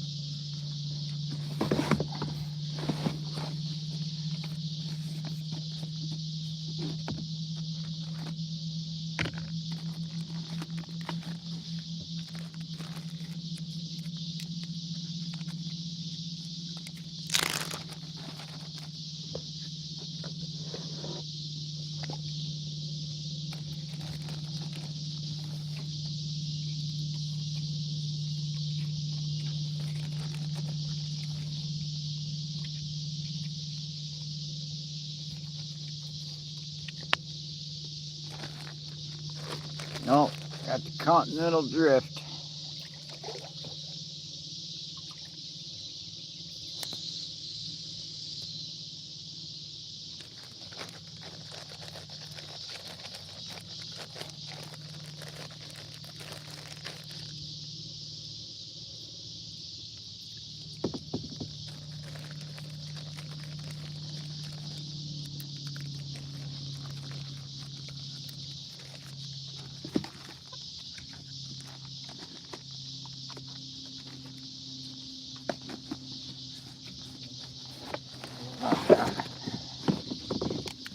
I can't believe it. It's almost actually chilly. I'm really surprised.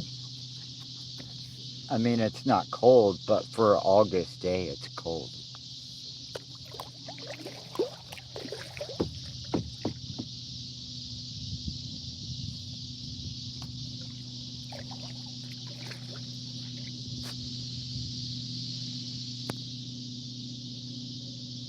Hey, how are you doing, Golden Sai? Thank you for coming back.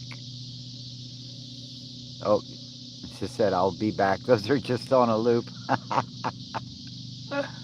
That's funny. Saying hello to nobody. Somebody left a nice comment quite a while ago. Keeps catching me off guard because they roll in a circle. I don't have a laptop to program my channel better with, so I'll just have to take what they give me.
Real, not real. Hello. The theme of the day is floating Pink Floyd concert. Right now I'm listening to Delicate Sounds of Thunder, Shine On You Crazy Diamond Live. But I'm going through a whole Pink Floyd catalog. How are you doing?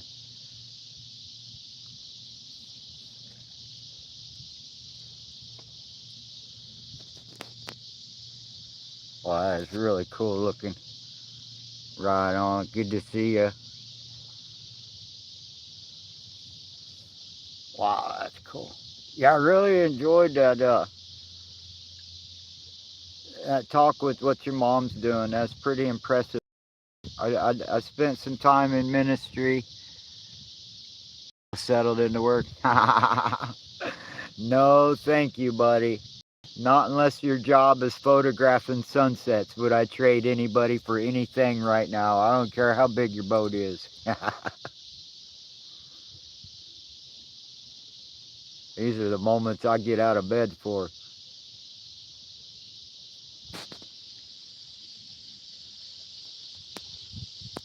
Oh, get that a better size.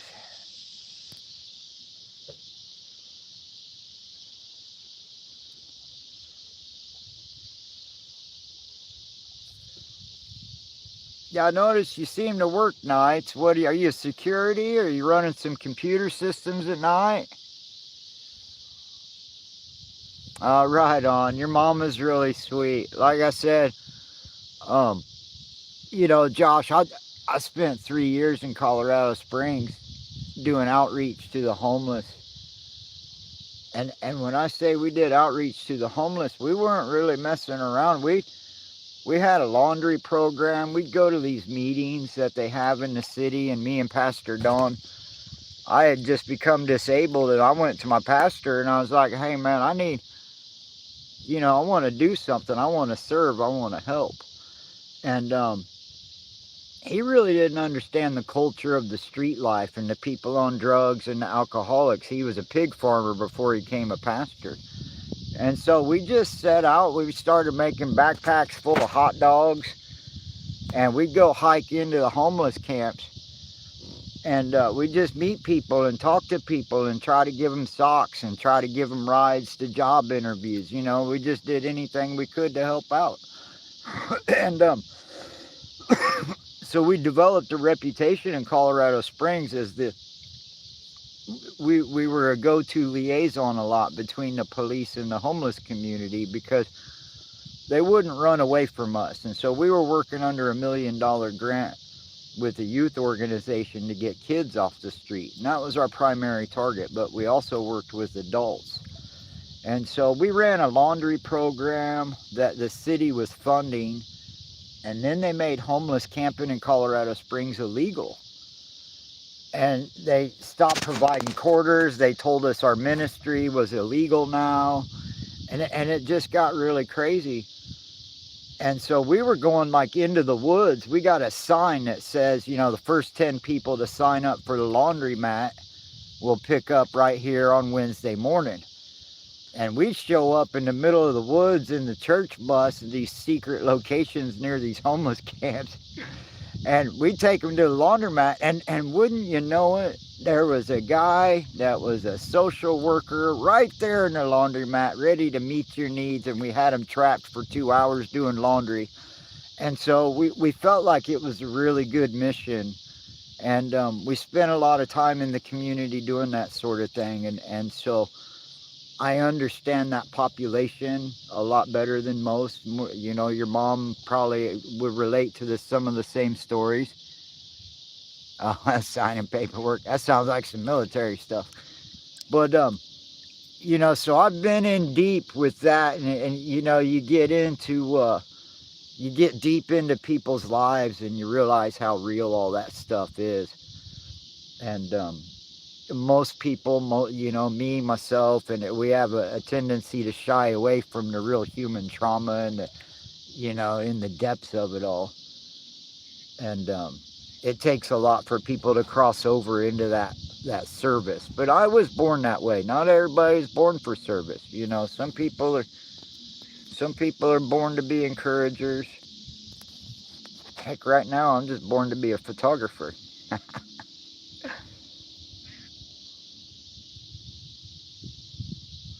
Well, his colors are really popping this evening, are they not? Forming a sunset psychopath drift. You can be as loud as you want. I'm the only boat out here. All the tourists went home. I'm assuming.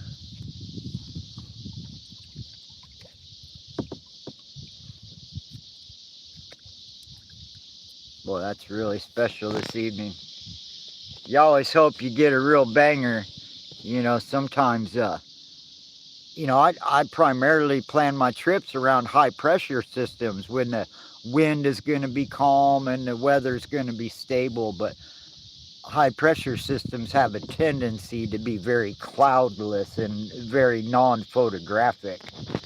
And so these clouds right here, as beautiful as they may be, they may indicate rain for me in the morning. I don't know, but I'm prepared. I'm loaded down with gear. Always am. I don't come out here with much. I don't come out here without leaving much behind, is what I'm trying to say.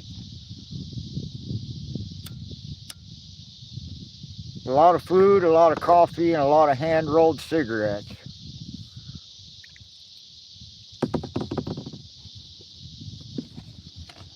I was just thinking, oh my God, where's my phone? It's been live streaming for 2.5 hours, idiot. Oh my goodness. Yeah, I don't like to be near shore this time of day. There's too many mosquitoes. If I go to shore to go use the bathroom or something, I'll get ate up and swarmed in 30 seconds, but I'm about to have to.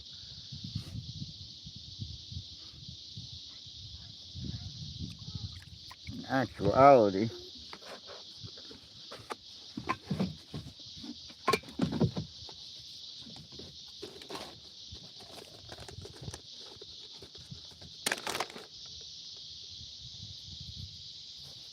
I'm gonna mute the microphone for just 1 minute. I got some things to take care of.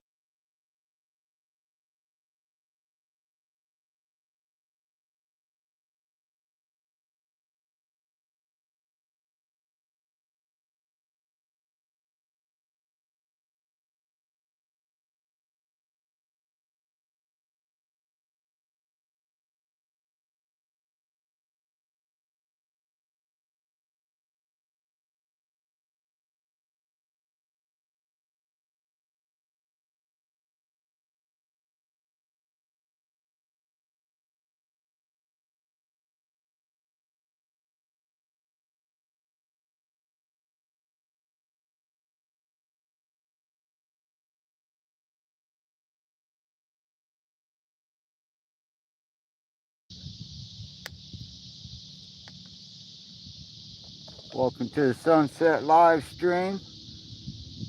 Keeping it peaceful on a meditational Monday. This is medically required drifting today. Weather is just too nice. Look at this beautiful sunset this evening. It is just too much.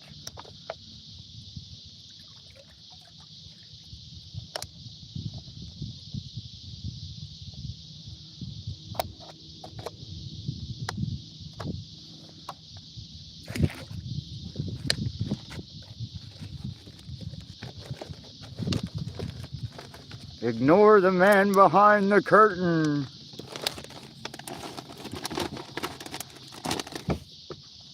Whoa. I am pretty far for shore to be jiggling around like that. Let me settle down a little bit. Got all my ducks in a row. It turns out they were geese. Oh, look, there's the barely little bit of crescent moon. Let's see if I can focus in on it.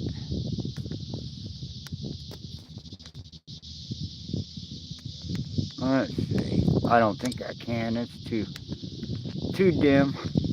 It'll be a nice little crescent moon in a little bit though. Oh, I'm missing these chats. 1 second, folks.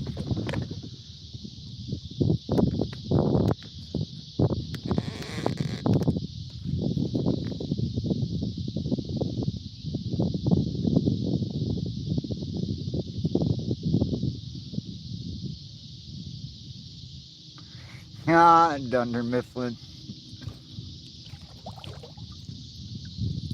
Who hates that show? That is the funniest damn show.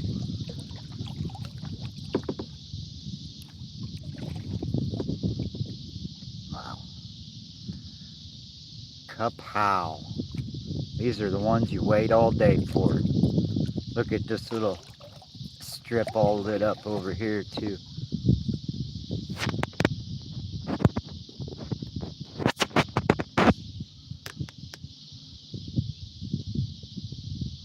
Oh no, your phone died. Hello. Yeah, I'm gonna run this one. I've got several batteries with me. I'm gonna stay live until until I feel like I need to just charge my batteries. It'll be dark by then. I'll be grabbing my headlamp soon. Yeah, it's beautiful.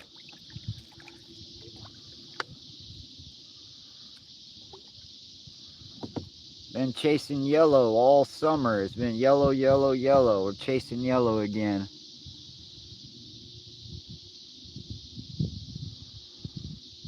Oh yeah.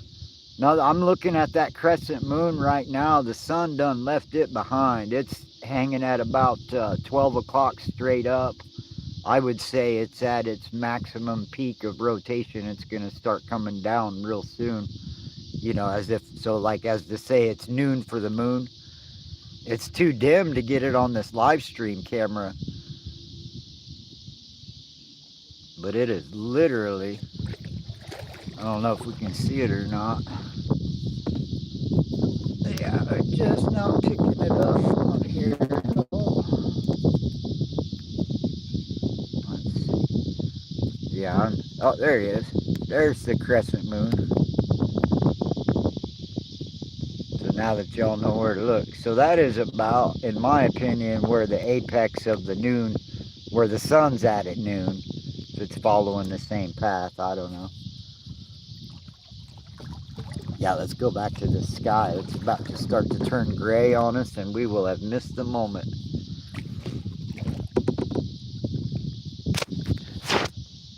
Yeah, I noticed that this afternoon. They've laid off for a few months, but they've been picking up again lately, and I've been hearing that reports all over the country. The chemtrails, contrails, whatever they call them. I don't care. We all know what we're talking about.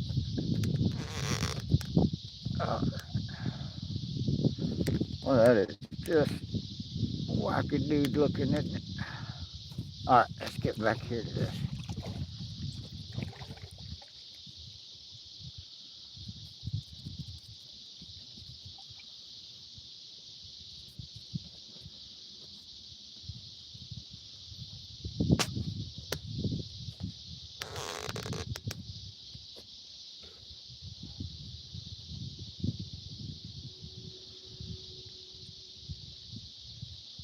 When you tie a tripod to a kayak, you'd be amazed. I'm like an acrobat trying to stay still and balance out with my butt cheeks and my feet to counteract the waves so the image isn't too seasicky.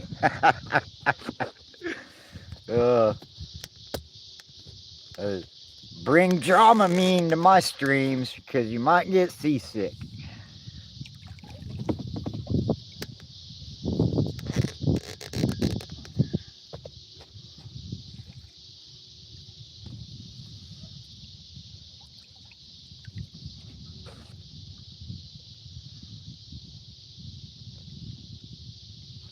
There's some good places on the shoreline right off to the left of me, that some real nice little camping spots I noticed paddling in here. I got dropped off way early, around noonish, and I paddled to about 3 or 4. I've taken several breaks on the shoreline. I've been streaming for a couple hours. I'm surprised my batteries lasted this long. But I appreciate y'all coming by and saying hi and supporting my little tiny channel. YouTube is just a hobby for me, and I think I've explained this the other day, and you probably heard me, but I like feeling like I'm contributing to the museum of mankind. Like this is my little page to the time capsule, you know. So I always like adding stuff to the library of human experience, you know. I guess that's how an old man thinks when he doesn't have children. Maybe that's what it is. I don't miss not having children. It's not even an issue. I knew that I didn't want to pass on my crazy genes to some other poor innocent bastard, so I stayed childless as a public service to the next generation. I took all the sins of my generations and fathers before me. I took all that on myself. I'm not passing that down, and I have some different feelings about it, but I think, and that's not appropriate for everybody, but I am certifiably crazy. I'm not just blind. I am crazy. I've been in and out of mental institutions since I was a teenager. I've struggled with all kinds of crazy stuff. It's taken me a lifetime to be a whole, real, full person. A lot of work, a lot of effort, and that's kind of how this kayaking came to be. I couldn't really function in society when I was just breaking down and get depressed. I wouldn't sit around watching TV.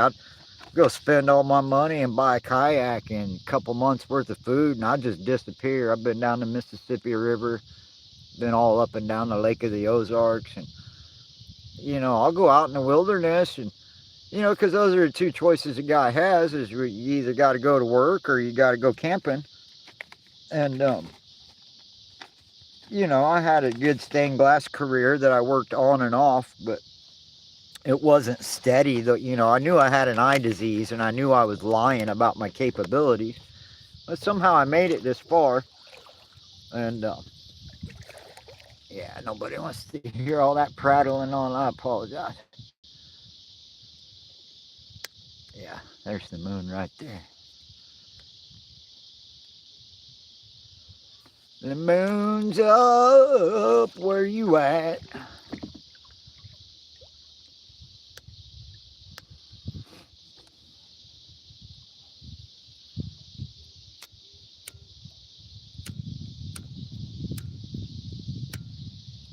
Dang wind keeps putting my lighter out.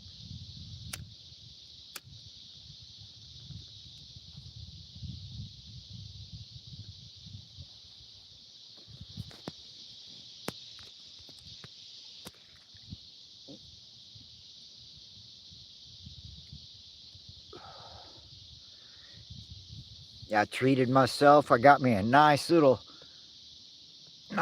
pad to sit on later when my butt's tired. What's nauseating?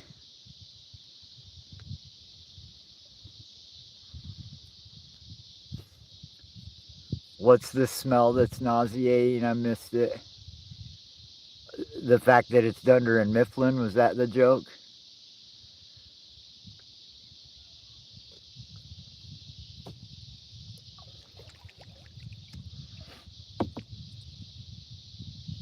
Are you guys talking about what my lighter is flicking on? That does smell great.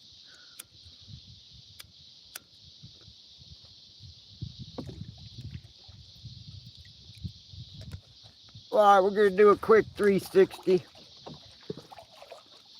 Spin around and look at the rest of the sky real quick. It's already getting dark back there behind me.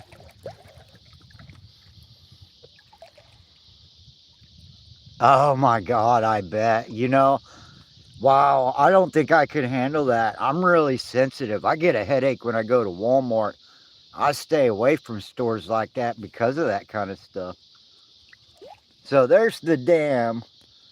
I did make it all the way down there, but I didn't go completely to the dam because I don't like, there's a road that goes across it, and it kind of, I feel exposed. And so I've paddled probably about 15, maybe coming up on about mile number 20 here in the next mile or two. Well, that's pretty, isn't it?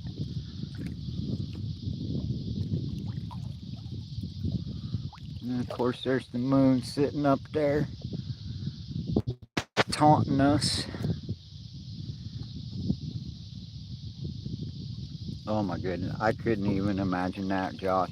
That really gets to me when thinking about, like, I'm really hypersensitive to chemicals and stuff, And yeah. Oh, look, there we got the moon in the same shot. That's a really hard margin to keep right now with the with the wind is trying to blow me in the other direction. I kind of need to go to shore and get a shirt on and start getting dressed because this wind is getting chilly. Oh, sure, I bet. I know guys out west, they work in those stockyards and those feed lots, and they don't even notice that no more. That don't bother them. Oh, yeah, I've worked in some of those places just temporarily installing garage doors and stuff.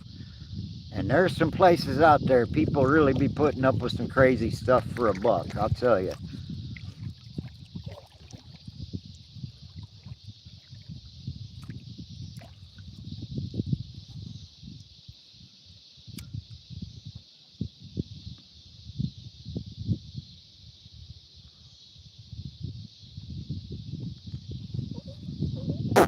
Whoa. Just at the time. My goodness.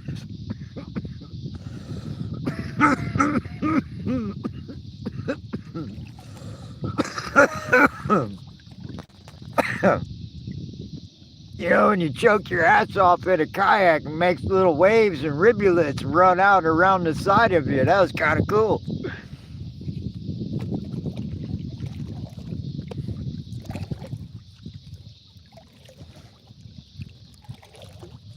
Oh my goodness, that was like rocket fuel. Here we go. Heading into the sunset. Can we make it? We're chasing the sun around the planet or across the planet. I don't care how it really works out. Either way, we chasing it. Yep, that's exactly right, anorexic. Sometimes I over rip it. I'm a professional. I've got a ripper repair kit, so I'm fine.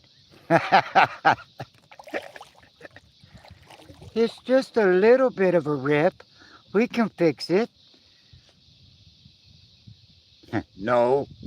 Son, you're stoned. We're going to need you to gather up your stuff and come to the front.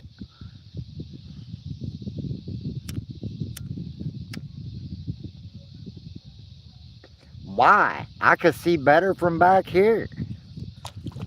All right.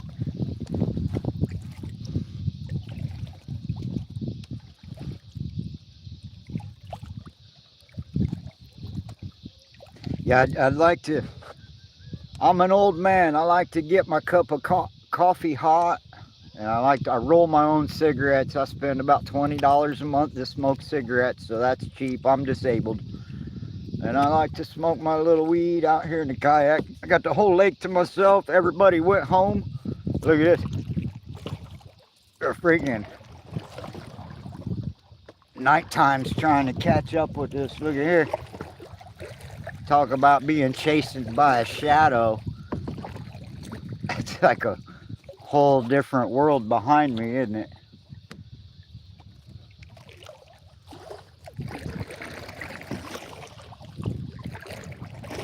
I'll be out here where nobody else is. I like it.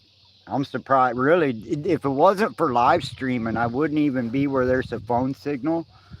But it's just kind of a new thing I'm doing with sunset live streams. I think people like it. It's beautiful. You know, they can always turn the volume down. They don't have to listen to me chatter on after getting ripped.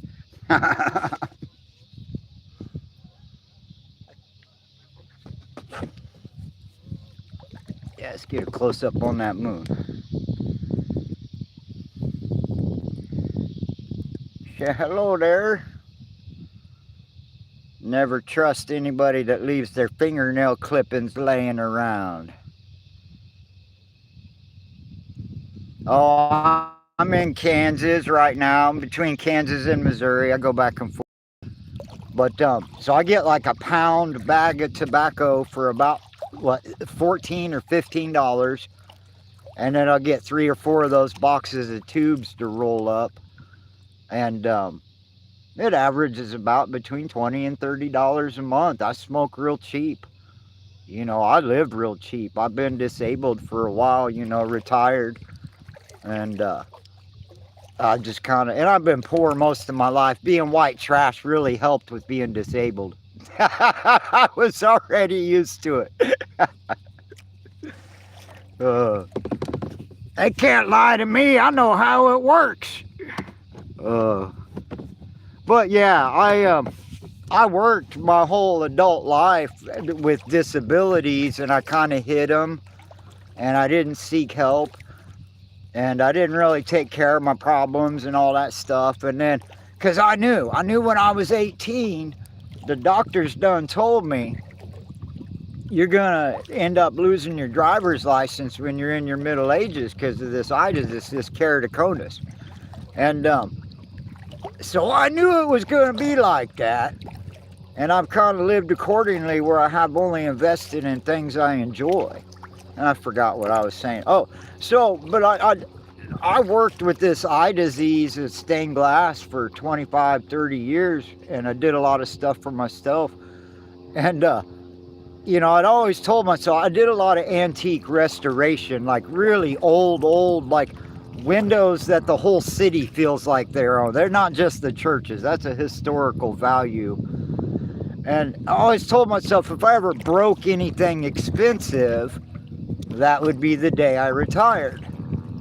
And so my last day in a stained glass shop, I had a 120-year-old piece of glass in my hand, and I was using it on a light box. Hold on, guys. We're gonna get back to shore a little bit because I'm beginning to lose sight of the shoreline.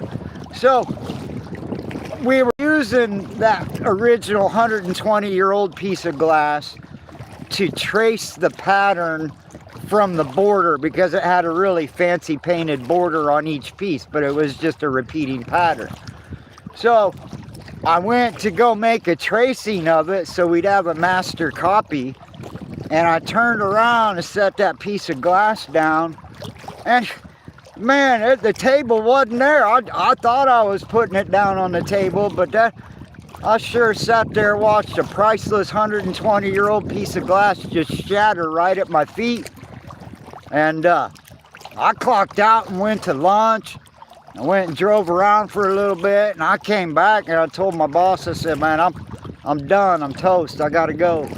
And he's like, well, what's wrong? And I said, well, you know, and he said, so how long you been doing stained glass with this eye disease? I said, well, you're the fourth studio I've worked for, but you're the first person I've ever told about it. And so he understood, because I was a shop foreman, and it was, you know, I was over a couple other people with a lot of glass, and it's just kind of dangerous, and, you know, I can't really be responsible for accurate measurements and eyeballing stuff when people know that you have an eye disease. You know, they always want to measure everything, and so I just avoided all that. And so I started doing stained glass in Colorado Springs on my own. I was just going out and talking to people and was like, hey man, you want me to make you a window? And I made a lot of money doing that, but then I got tired of being, you know, like a salesman all the time. That's just not really my thing. And so I eventually applied and got on my disability, and you know, and here we are today. And I lived a whole different life out in Colorado. I was married for 15 years and worked in stained glass, we did ministry. You know, I've lived a strange life. I've done just about everything a man can do. When I finally got on disability, when they did my background work history check, at that point, I had worked over 250 jobs. Restaurants, I mean, you name it. I've done everything there is to do. All right, there's enough story time. How about a palate cleanser with this moon and this yellow skyline? That is really pretty.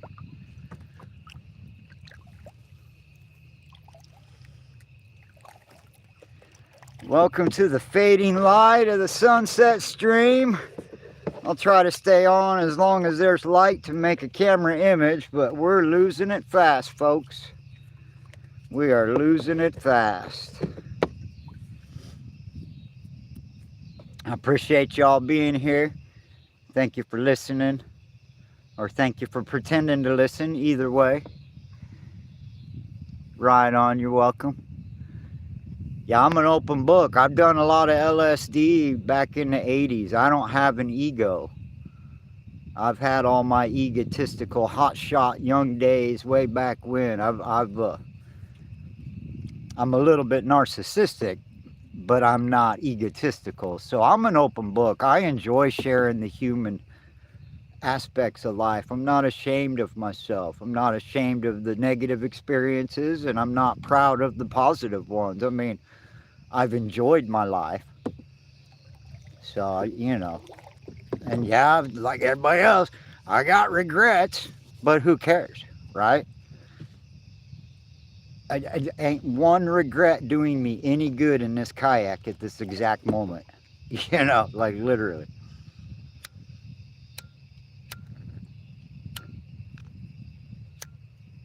Damn wind. All right.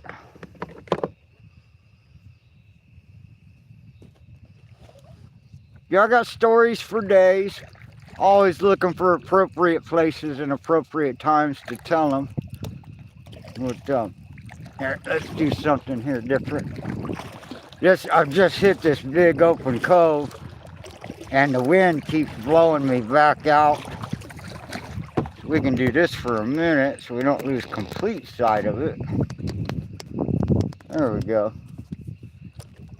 Just to let you know, there's a bright side to all this. I'm heading into darkness. You guys are heading into the light. How about that? I'll lead you to the light. You got to accept it on your own. Oh my goodness. Ooh, that breeze is chilly.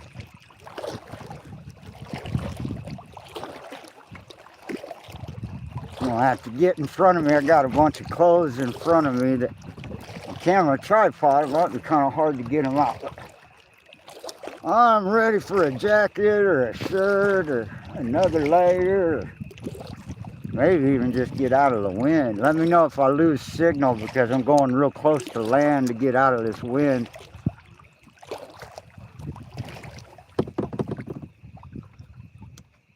And I do, in case you're wondering, I don't litter a damn cigarette butt out in nature. They all come back with me. I take all my cigarettes back with me. I carry all my trash out.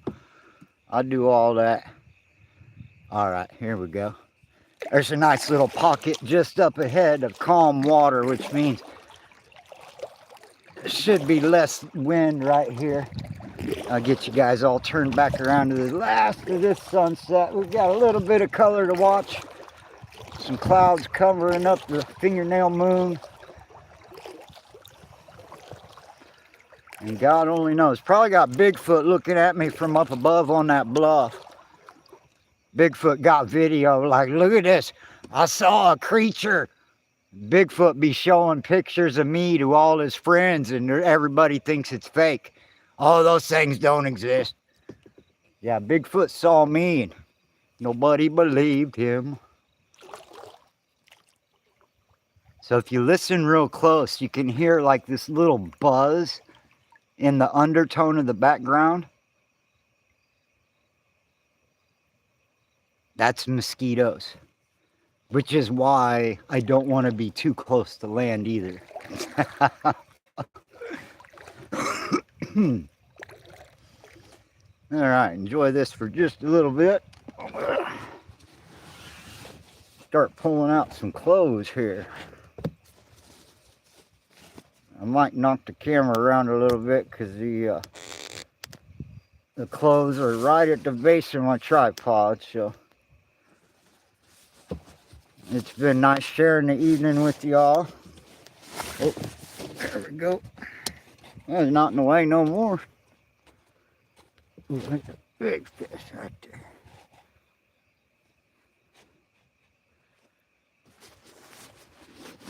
Look at that. You're number one. Oh my goodness. Got me a hat. I don't dare turn on the light. You should see all these mosquitoes trying to pile up around me. Just from being this close to the shore, the mosquitoes are on me.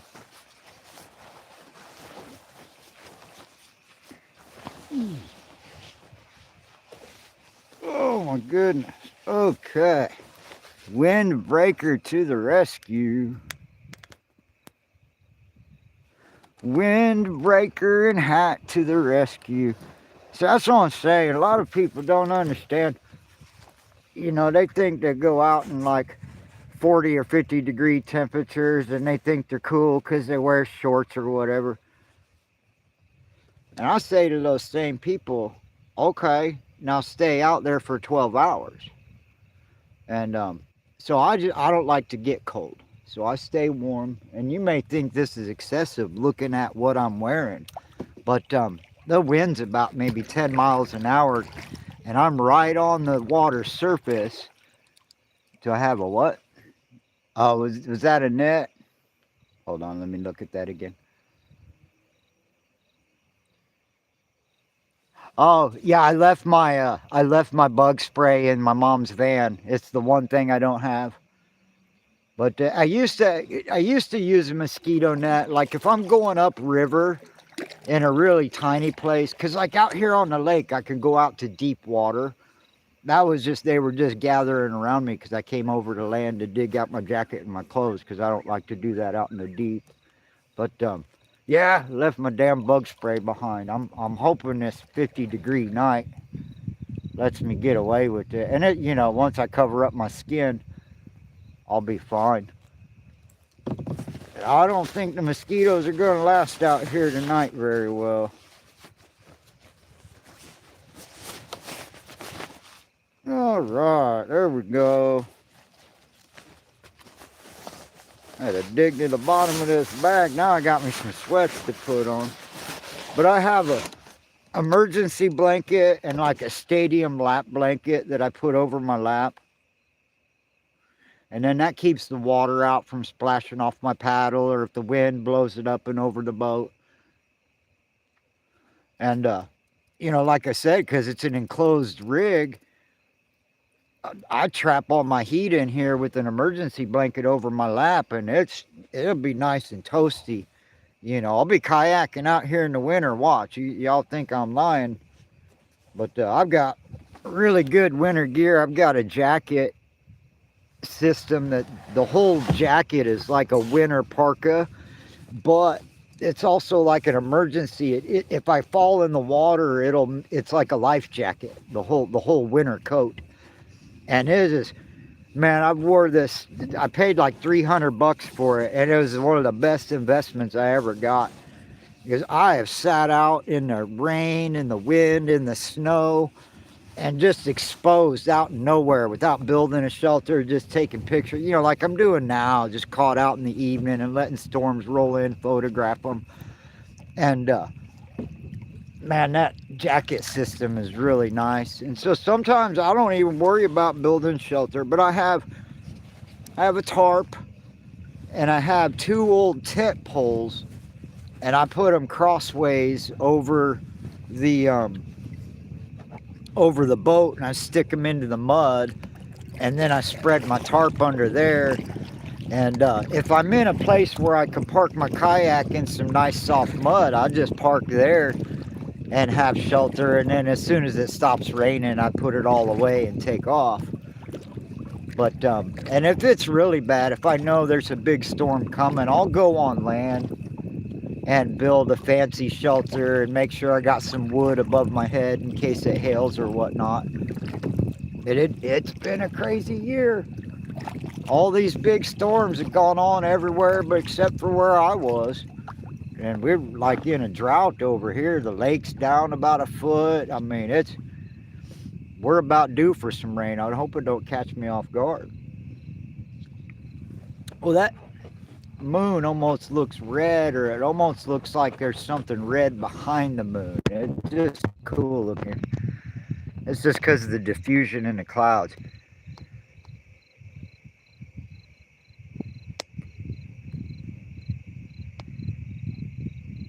Oh yeah, anorexic.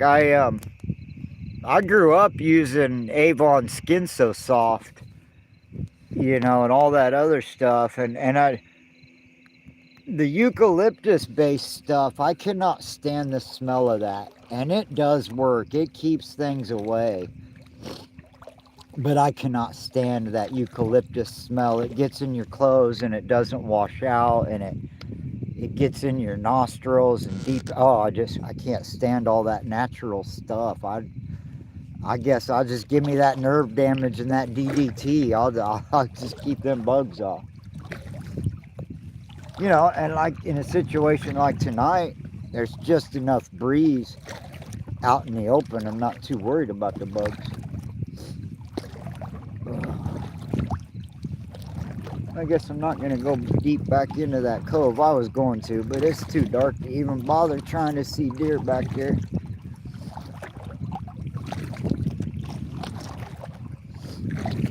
Let me focus on getting on across here. I've just been lazily farting around, running my mouth, smoking cigarettes, getting dressed, doing live chat. In case y'all ain't figured it out yet, I live a pretty isolated life. I don't talk to a lot of folks, so if anybody shows me any kind of attention, I'll start rambling about all kind of stuff. But like I said, it's getting about too dark to be making a big crossing like this, so let me get on over to the shoreline. If we lose signal over here, I'm dreadfully sorry. I hope we don't. I want to try to hang in here till all the color's gone. This would be my longest marathon stream that I've ever done. I want to see if it helps my algorithm by making a longer stream. I don't know how all that works. I'm just experimenting and playing around. But I definitely wanted to hang in there. And honestly, this camera, it's a little bit darker in real life than it is on the camera. So, and I've got a light, I just haven't got it out. It's sitting right next to me. I'll have my lights on here. I only lose my lights when I need them, because two things: the lights attract the bugs, and I like to be stealthy. If I turn on my lights, I feel like I have to paddle for a mile and be somewhere different before I turn them back on again, because I don't, you know, I'm out here on the shoreline of a big open water. Who knows how many idiots are standing around the shoreline with binoculars trying to track me. You know, I'm not being paranoid about it. I just, you know, because it's like, it's after hours, you know, and if somebody catches me out here, they know I'm sleeping. They know I'm not in a campground or nothing. There's no way. But, you know, it's a nature area. Nobody really cares.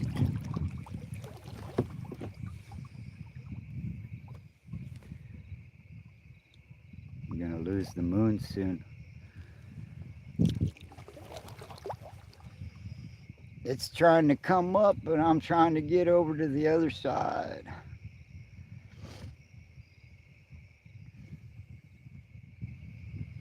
Torn between two opposing principles. I want to be near shore. I want a moon on my camera. That's quite a choice. Sophie's choice.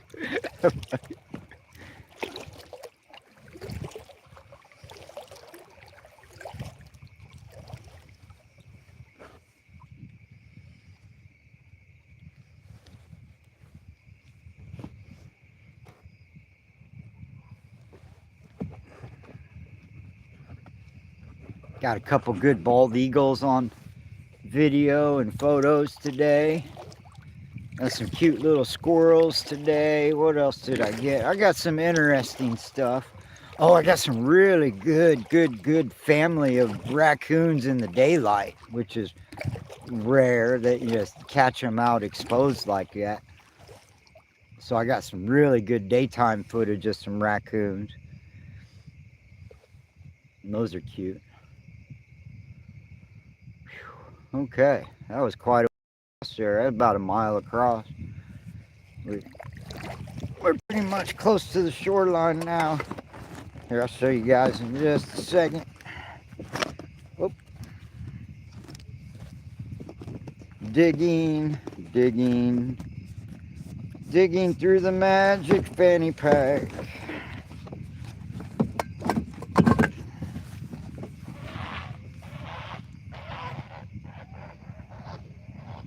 Look at all the bugs.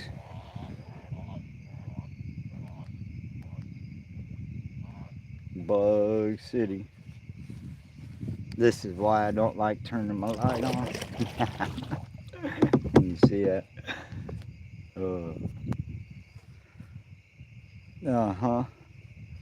Check that out. It's Bug City. Welcome to the Sunset Stream. It's an oncoming train. Holy crap, that's the dumbest thing I've ever done, but I love it. Alright, hold on a second. That damn purple darkness is chasing us. Go back to the light here.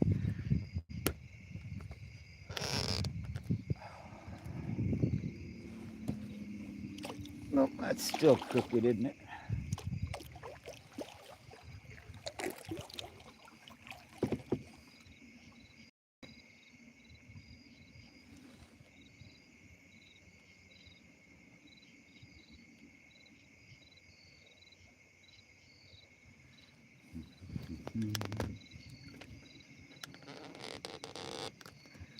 There we go. Still not level, is it? This tripod in a boat concept. I need an engineer. And call 1-800-FIX-MY-SHIT. It's probably going to end up being me, so I'll have a meeting about that later. Don't worry.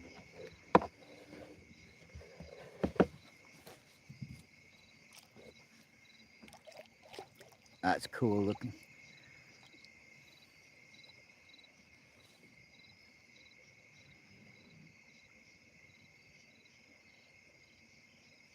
Yep.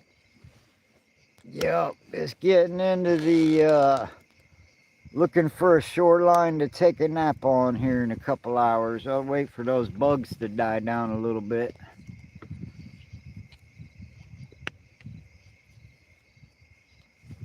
Yeah, it's so dark it makes it look blurry, doesn't it? Or the camera just having a hard time focusing on it.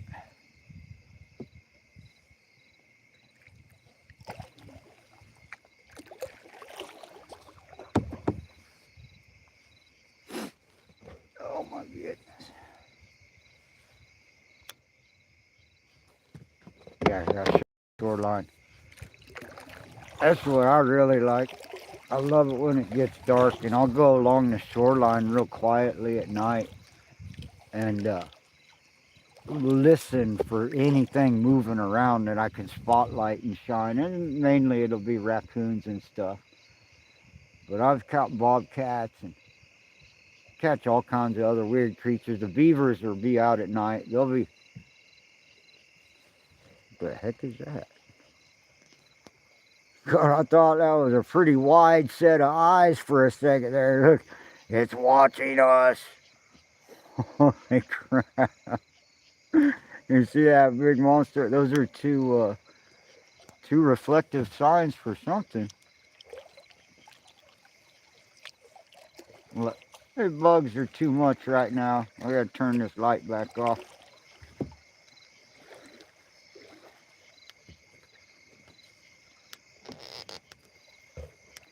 Bugs, bugs, bugs, bugs, bugs, bugs, bugs, bugs, bugs.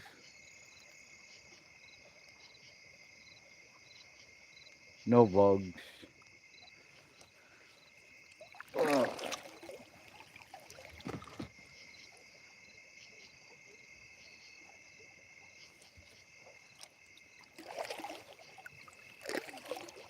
Look. All my friends are here. All my friends are here. Look at them all. It's like it's snowing. Those are freaking mosquitoes.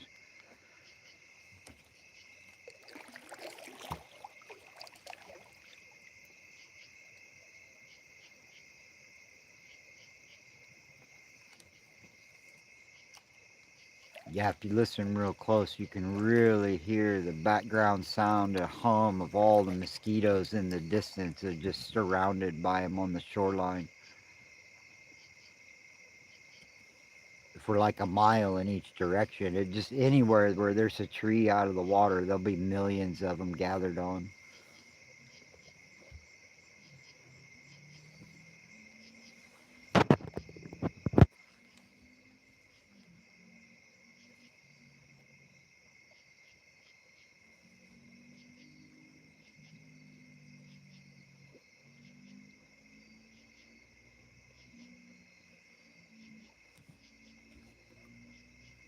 About to come around this corner and check out the moon right over the top of the trees. Poof.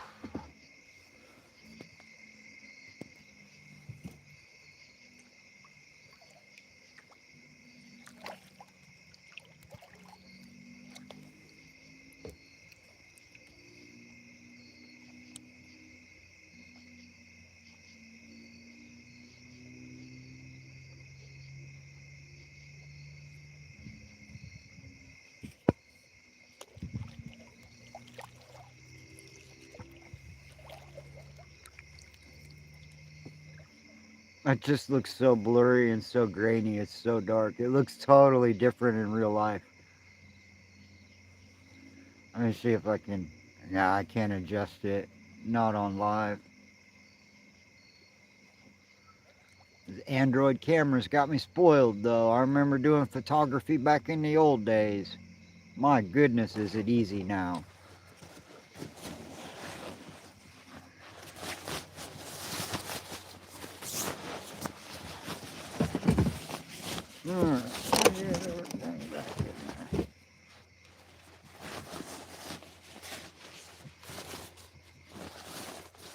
Alright.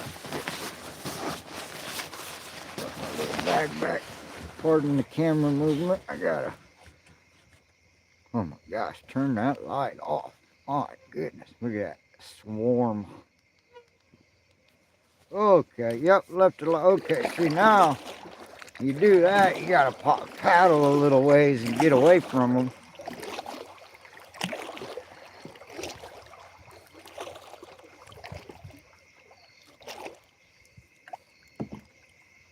They're thick right here. I can feel them bouncing off my face. They're not biting though, so they might not be mosquitoes. I don't know what they are. They're a pain in the butt.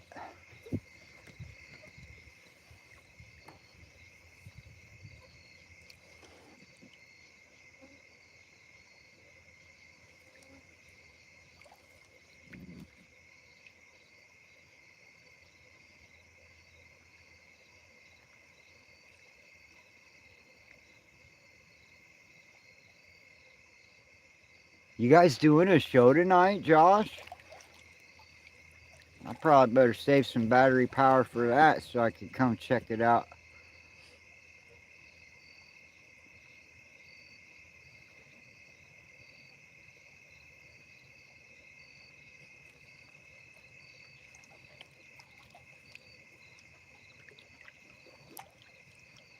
I'm gonna do another spin around here. Do a 360. Look at that. There's your portal. That is freaking cool looking through the camera. It looks slightly like that in real life, but the camera really makes it look dramatic. I like that.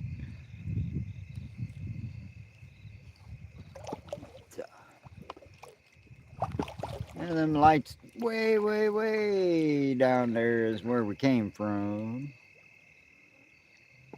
We were halfway between where I got dropped off and those lights down there was my turnaround point several hours ago.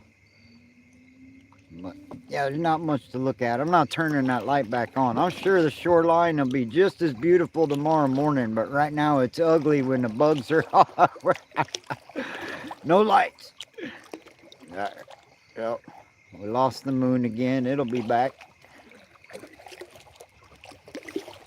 Cutting across another little cove, so cutting the moon out.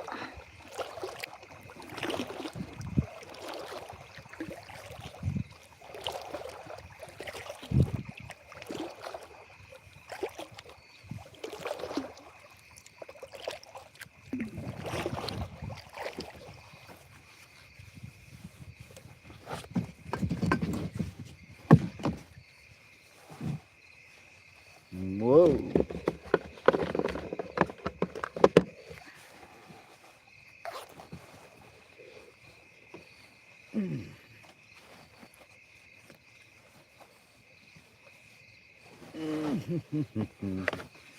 If you only knew what I was doing right now. Let's just say that there are times that the shoreline is just too far and your body is too old. And I don't mean to get personal, but I keep me a little plastic bottle inside a Ziploc, and I give my sample. I don't have to go to shore and worry about the damn mosquitoes right now. I won't get out of the boat at least until midnight, or maybe a little after when they calm down. So if you hear the sound of water running, my boat's not leaking. I am.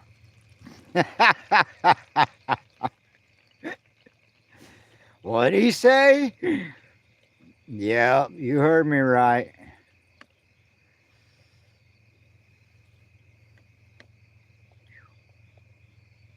I'll tell you what, if you want to get a thrill.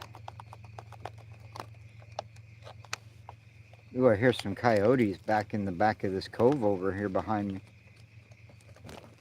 They might be dogs. There is some private property right at the entrance to the state park on this back road, but everything around the shoreline is like nature area. So I mean, I think these properties have probably been there for a couple hundred years or more to be not part of the lake, you know.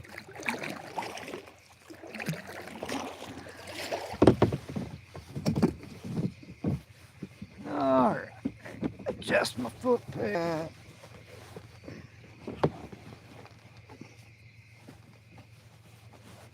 Get redressed. Sorry guys, give me just a second. We are, there we go. We're not having technical difficulties. We're just, this live stream is being operated by an idiot. All right, let me see if we can get around the corner and get some moon here. Make sure I ain't running over no logs. They're all over this area. And it's okay if if you run up on a log buried just under the water. It's not really that big of a deal. You'll either come to a complete stop or you'll spin around in a circle on top of it, and then you'll have to fight like hell with your paddle to, it's just like a boat getting stuck on a sandbar. So I move, and my trick is at night I move really slow so that I will bounce off of things as opposed to going up and over and getting stuck. It's kind of, but the kayak I have is like, for a big man, it's like a station wagon compared to the kayaks I've had in the past. They were always, when I was younger, I'd always buy those really sleek shaped, really fast. I mean, you get out on the water and put some miles behind you, but there's no room for your toes, and there's no room to carry a bunch of extra gear. And so what I'm paddling is about 110 pounds of gear, some water, clothes, food. And then I've got extra stuff that I'm pulling behind me in this little turtle thing I pull. And yeah, if you can't tell, I just fucking forgot what I was saying. Never mind. I was explaining something. That's the problem with explaining things nobody asked. You can lose track real quick. But this is on purpose, my marathon stream, just for fun. I just wanted to do a marathon stream once and see what kind of feedback, what kind of results I get, because I go out to the lake every month of the year, all year long. I was talking about that earlier. I'm invested in all the gear where it's actually warmer and nicer on a 30-degree day where you got ice building up on your boat and you're still all nice and warm inside of it, And I treated myself at Walmart yesterday. I bought a nice little extra seat pad. And the seat that I'm in has padding. But after a few hours, you want a little bit more. And so that's exactly what I'm doing. I'm waiting till my butt feels like I need a new seat, and then I'm breaking out my new pad. And I got me one of those little inflatable neck pillows. I'll blow that up, and that depends. I'll either use that for a regular pillow, laid out on a beach, or I'll use it to sleep sitting up like you would in an airplane, They call that sleeping in the rough. That used to be a thing in Victorian period. at the beginning of the Industrial Revolution, men in London and New York, they could pay a halfpenny if they couldn't pay the nickel or whatever to stay at the bed or breakfast or whatever, the cheap homeless place. You could pay a quarter or a halfpenny or whatever, and what that was like a big long church pew with a rope going across in front of it like a carnival ride. And that rope was so that you could sleep sitting up on that little penny bench for the night. And so that's where the term sleeping rough came from. But my idea of sleeping rough is I got this 6-foot long camping pad as the floor of my kayak, and I'll pull that out and lay it on a nice sandy beach. And when the temperatures are right, it's perfect.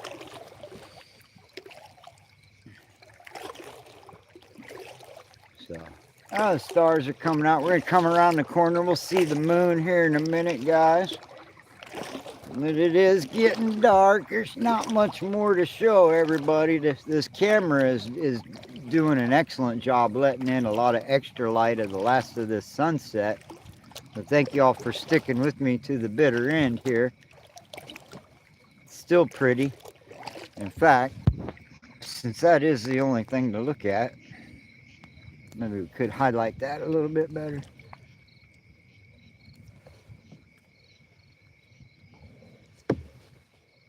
All right.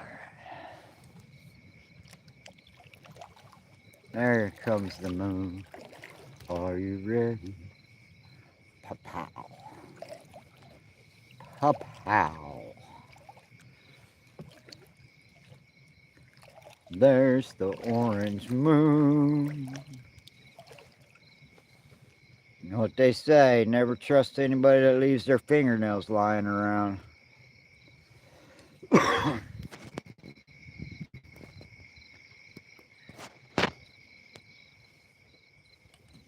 that live stream, it's excuse me, it's really diffused by some clouds, so it's not gonna focus any better than that.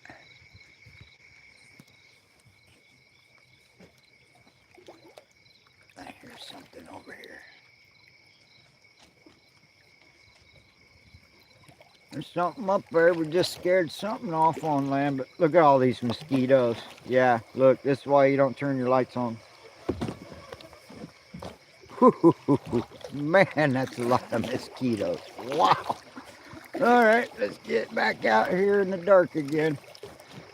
This is why I do things the way I do it. If you were trying to make a camp on land right now, you would be miserable. I mean, it would be recklessly miserable trying to sit on a shoreline or fishing right now. I couldn't even imagine.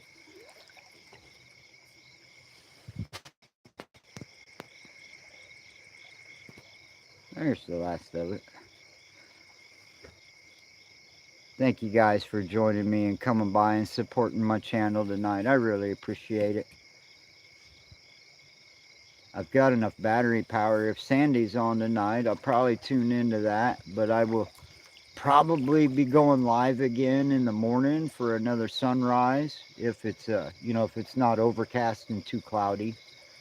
And hopefully I'll do a little bit live in the morning, and then I'm going to head up into the wilderness area where it's just pure photography. I'm going to park my kayak and build a little hide around it and hunker down with my camera ready to go. And instead of stalking along the shoreline like I do, I put a lot of miles on hunting for things to photograph, but I'm going to use some more relaxed techniques this week and try to hunker down in one place and sit in a blind and hope some good stuff comes by. So I'll be on the hunt for a lot of deer tracks on the shoreline, and if this rain and otherwise my morning will consist of building a shelter if I think that these storms may or may not be coming my way. They say they're all going to go south more towards Oklahoma, but I'm being mindful about the fact that I'm keeping my eye out for places on the shoreline in case I have to build a shelter. You know, I don't want to be out here on the water in a bad storm. You guys hear the mosquitoes now? You hear that humming and buzzing in the background? That's mosquitoes. They are so thick, it's ridiculous. And I cover up all my, I think I smoke too many cigarettes. I don't think they like me.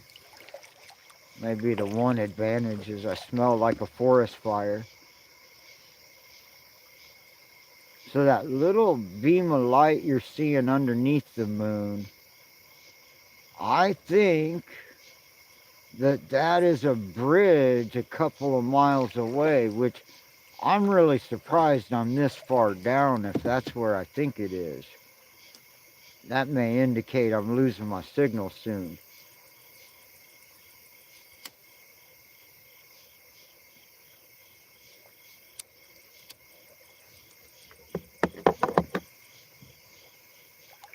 And tomorrow I'm gonna, if the weather's right, I've got a couple planned, kind of scripted kind of videos for my channel to make.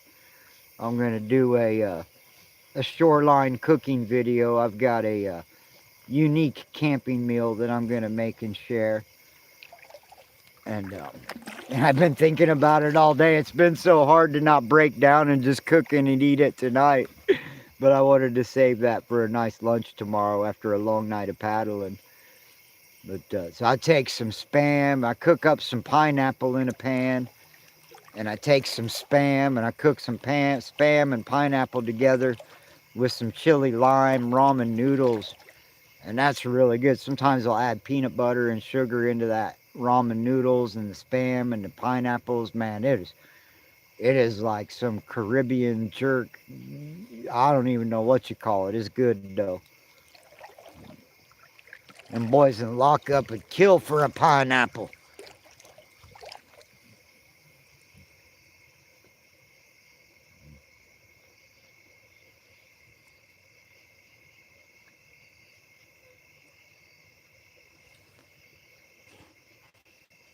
No.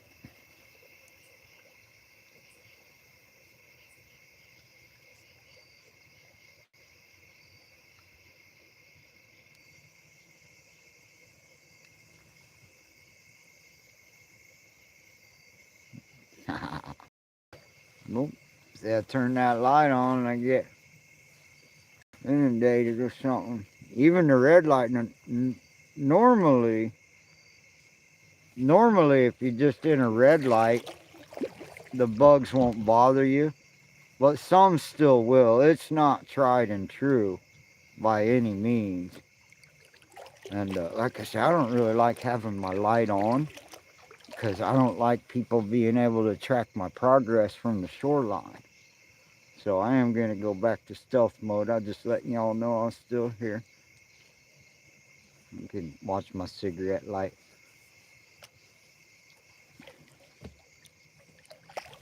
See, perfect paddle makes a rotation.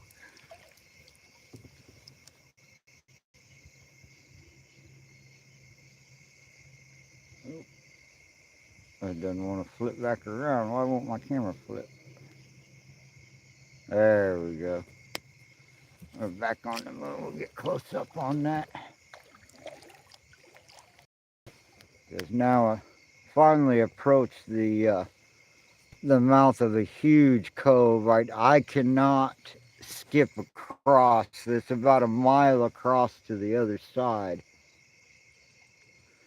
And it is too dark, and so now I'm going to be skipping down the shoreline into the, well, we'll see. If my signal stays on, I'll stay here for a little bit, but I'm really about to shut it down. It's so hard to see anything at all. I'd have to get out of my boat and set up my tripod to get nighttime photographs so I can hold real still. I can't do that in the boat. But I need a couple more hours before I land this thing. These bugs are way too thick still. So I really appreciate you being here. Oh, that is no bueno. There we go. So I appreciate you coming and hanging out for so long. But at this point, it is becoming a waste of electricity and lights and eye strain. We're just looking at an orange dot in the sky. If you want to look at the moon for another minute, I'll keep it on. But I'm about to shut her down, guys. I appreciate you so much. It's been a great afternoon. That was one of the nicest sunsets we've seen in the last couple of weeks myself personally. I really enjoyed tonight. I'm hoping tomorrow will be the same or better with the weather system moving in. It should make the sky pretty. I wonder if that other light, maybe that's not the bridge, because that just seems way too close to be that bridge. I don't know what that other light is. Maybe it is the bridge, because it would just be a tiny little sliver. If you guys could see way back in here, which you can't, because, the swarm. How come that's so hard to see there we go.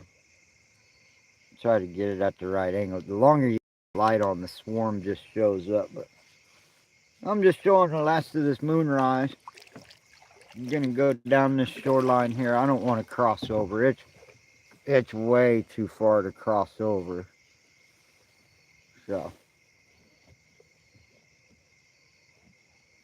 at this point, we're basically looking for UFOs and a satellite with a digital or a telescope with a digital camera on it. That's badass.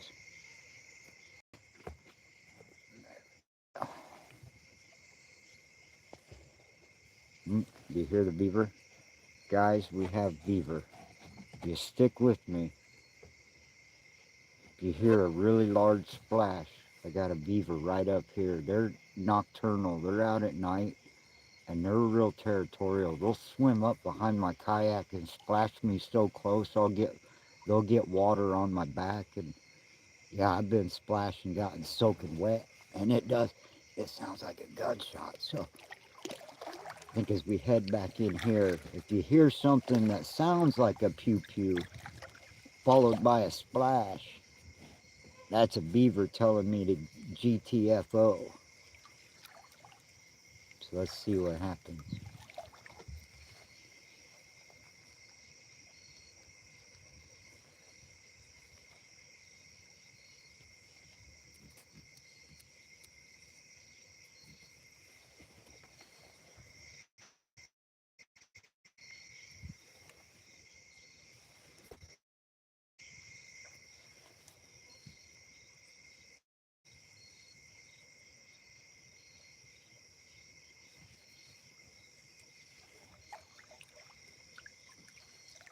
I'm going to stay on here till we hear that beaver again.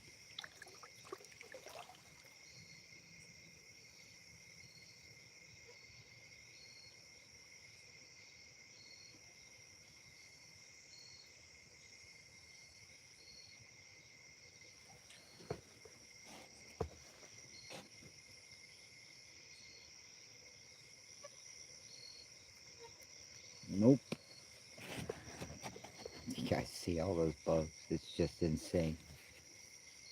That's why I'm the only idiot out here. Summertime at night in the Midwest on the open water is really insane. And what people don't understand, though, it's only a couple hours. And if you stay away from the shoreline, you're not going to, like now, if I'm paddling by and I got to turn on the light every once in a while to check for trees, because if you so much as just bump one of these dead trees, a quadrillion mosquitoes will fly up out of them and off the surface. Oh, it's crazy. So, like, it becomes a little game at this night to really avoid any of these dead trees sticking out of the water, because then you'll have to paddle for about 20 minutes to get away from the swarm that follows you. It's crazy.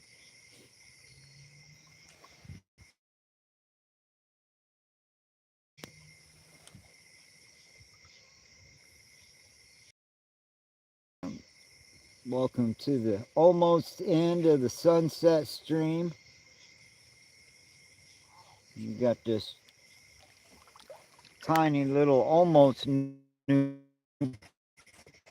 blue through the red sky. It's kind of cool looking.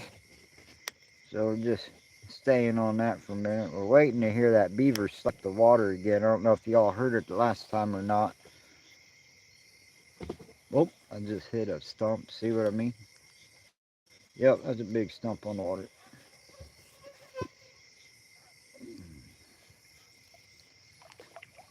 Watch out for that tree.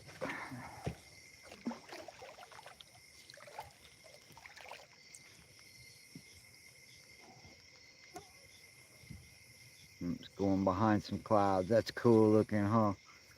Got that one little cloud going right through the middle. Oops, I messed it up.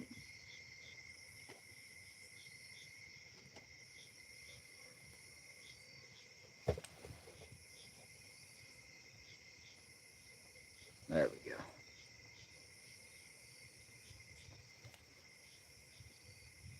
That's cool. The moon's wearing a sash.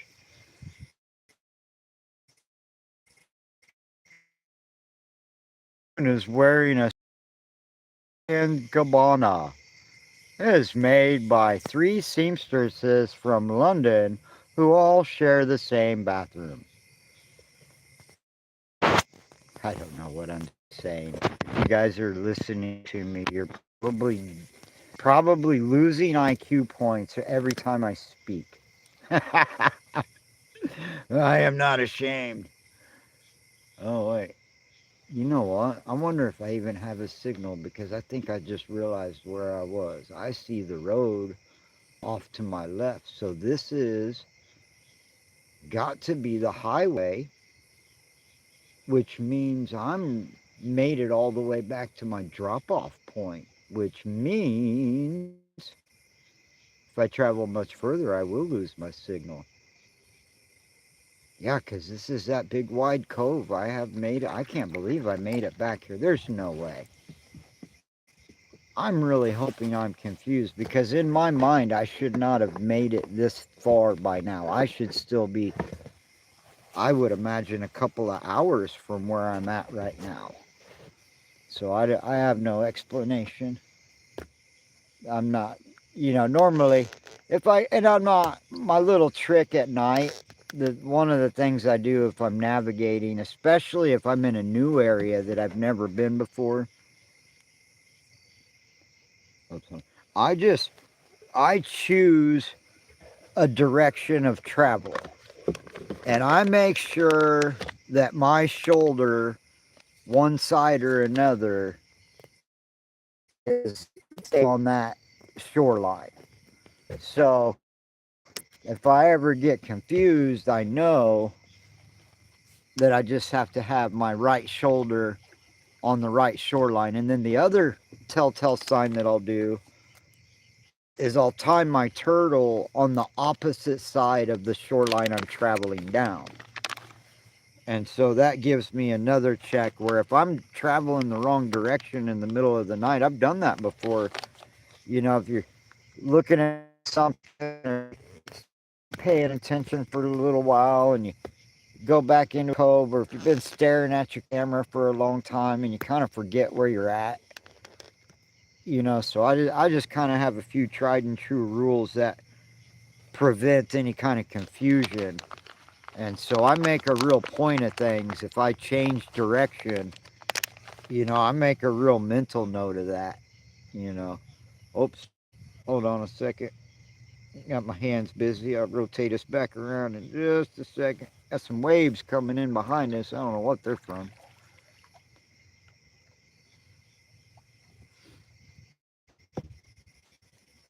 All right.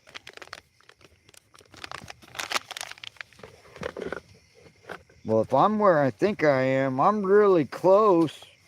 Josh, if you're still here, that means the other side of that cove is where I got that picture from.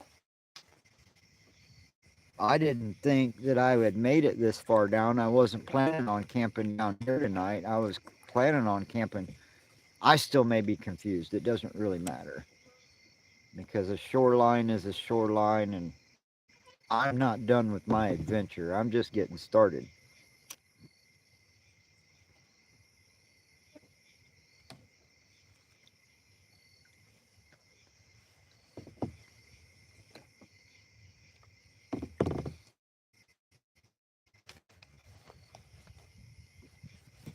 I like the way the ripple reflection in the water. Like if you got, it's the laser beam. Pew, pew, pew, pew, pew, pew, pew, pew, pew, pew. now, now I'm a real child. Oh, look. See my laser beam? Look. I got a laser beam. In the bouncing, wavy water.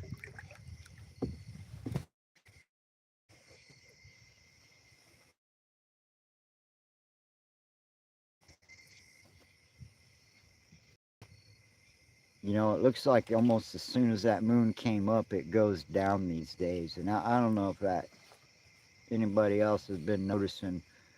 You know, we were talking about that the other night on a different channel, that the way time is speeding up. And if you ask me, you know, it wasn't but a couple hours ago in the middle, maybe even an hour and a half ago on this live stream where the moon was straight up at like 12 o'clock. And it was orange because of the, uh, smoke in the atmosphere. And during that short time where I made it around two different coasts,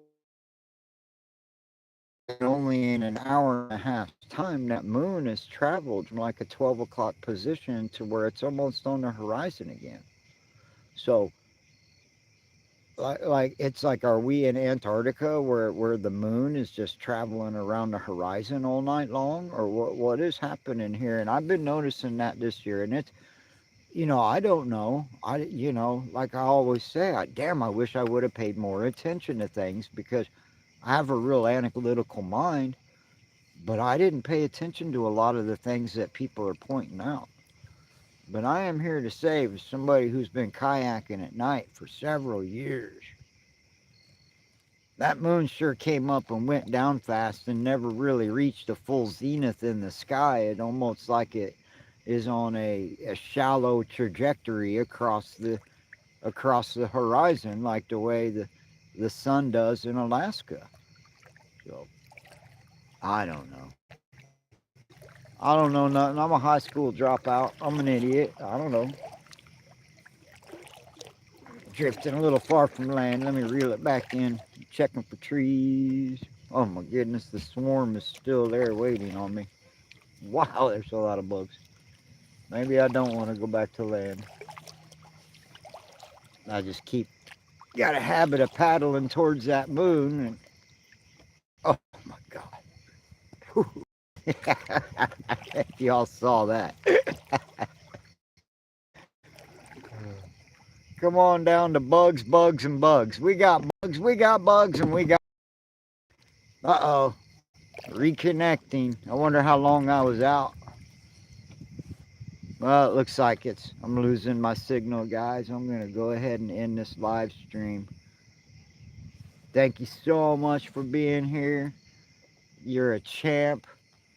And that with this moon down there behind those trees.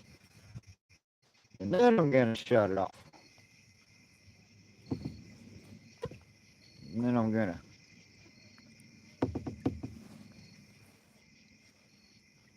paddle around in the open water for another couple hours till the bugs die down, and then I'm gonna go find me a little piece of shoreline to take a nap on, and we'll get up and do some live streaming at sunrise. And that's not a promise, that's a plan.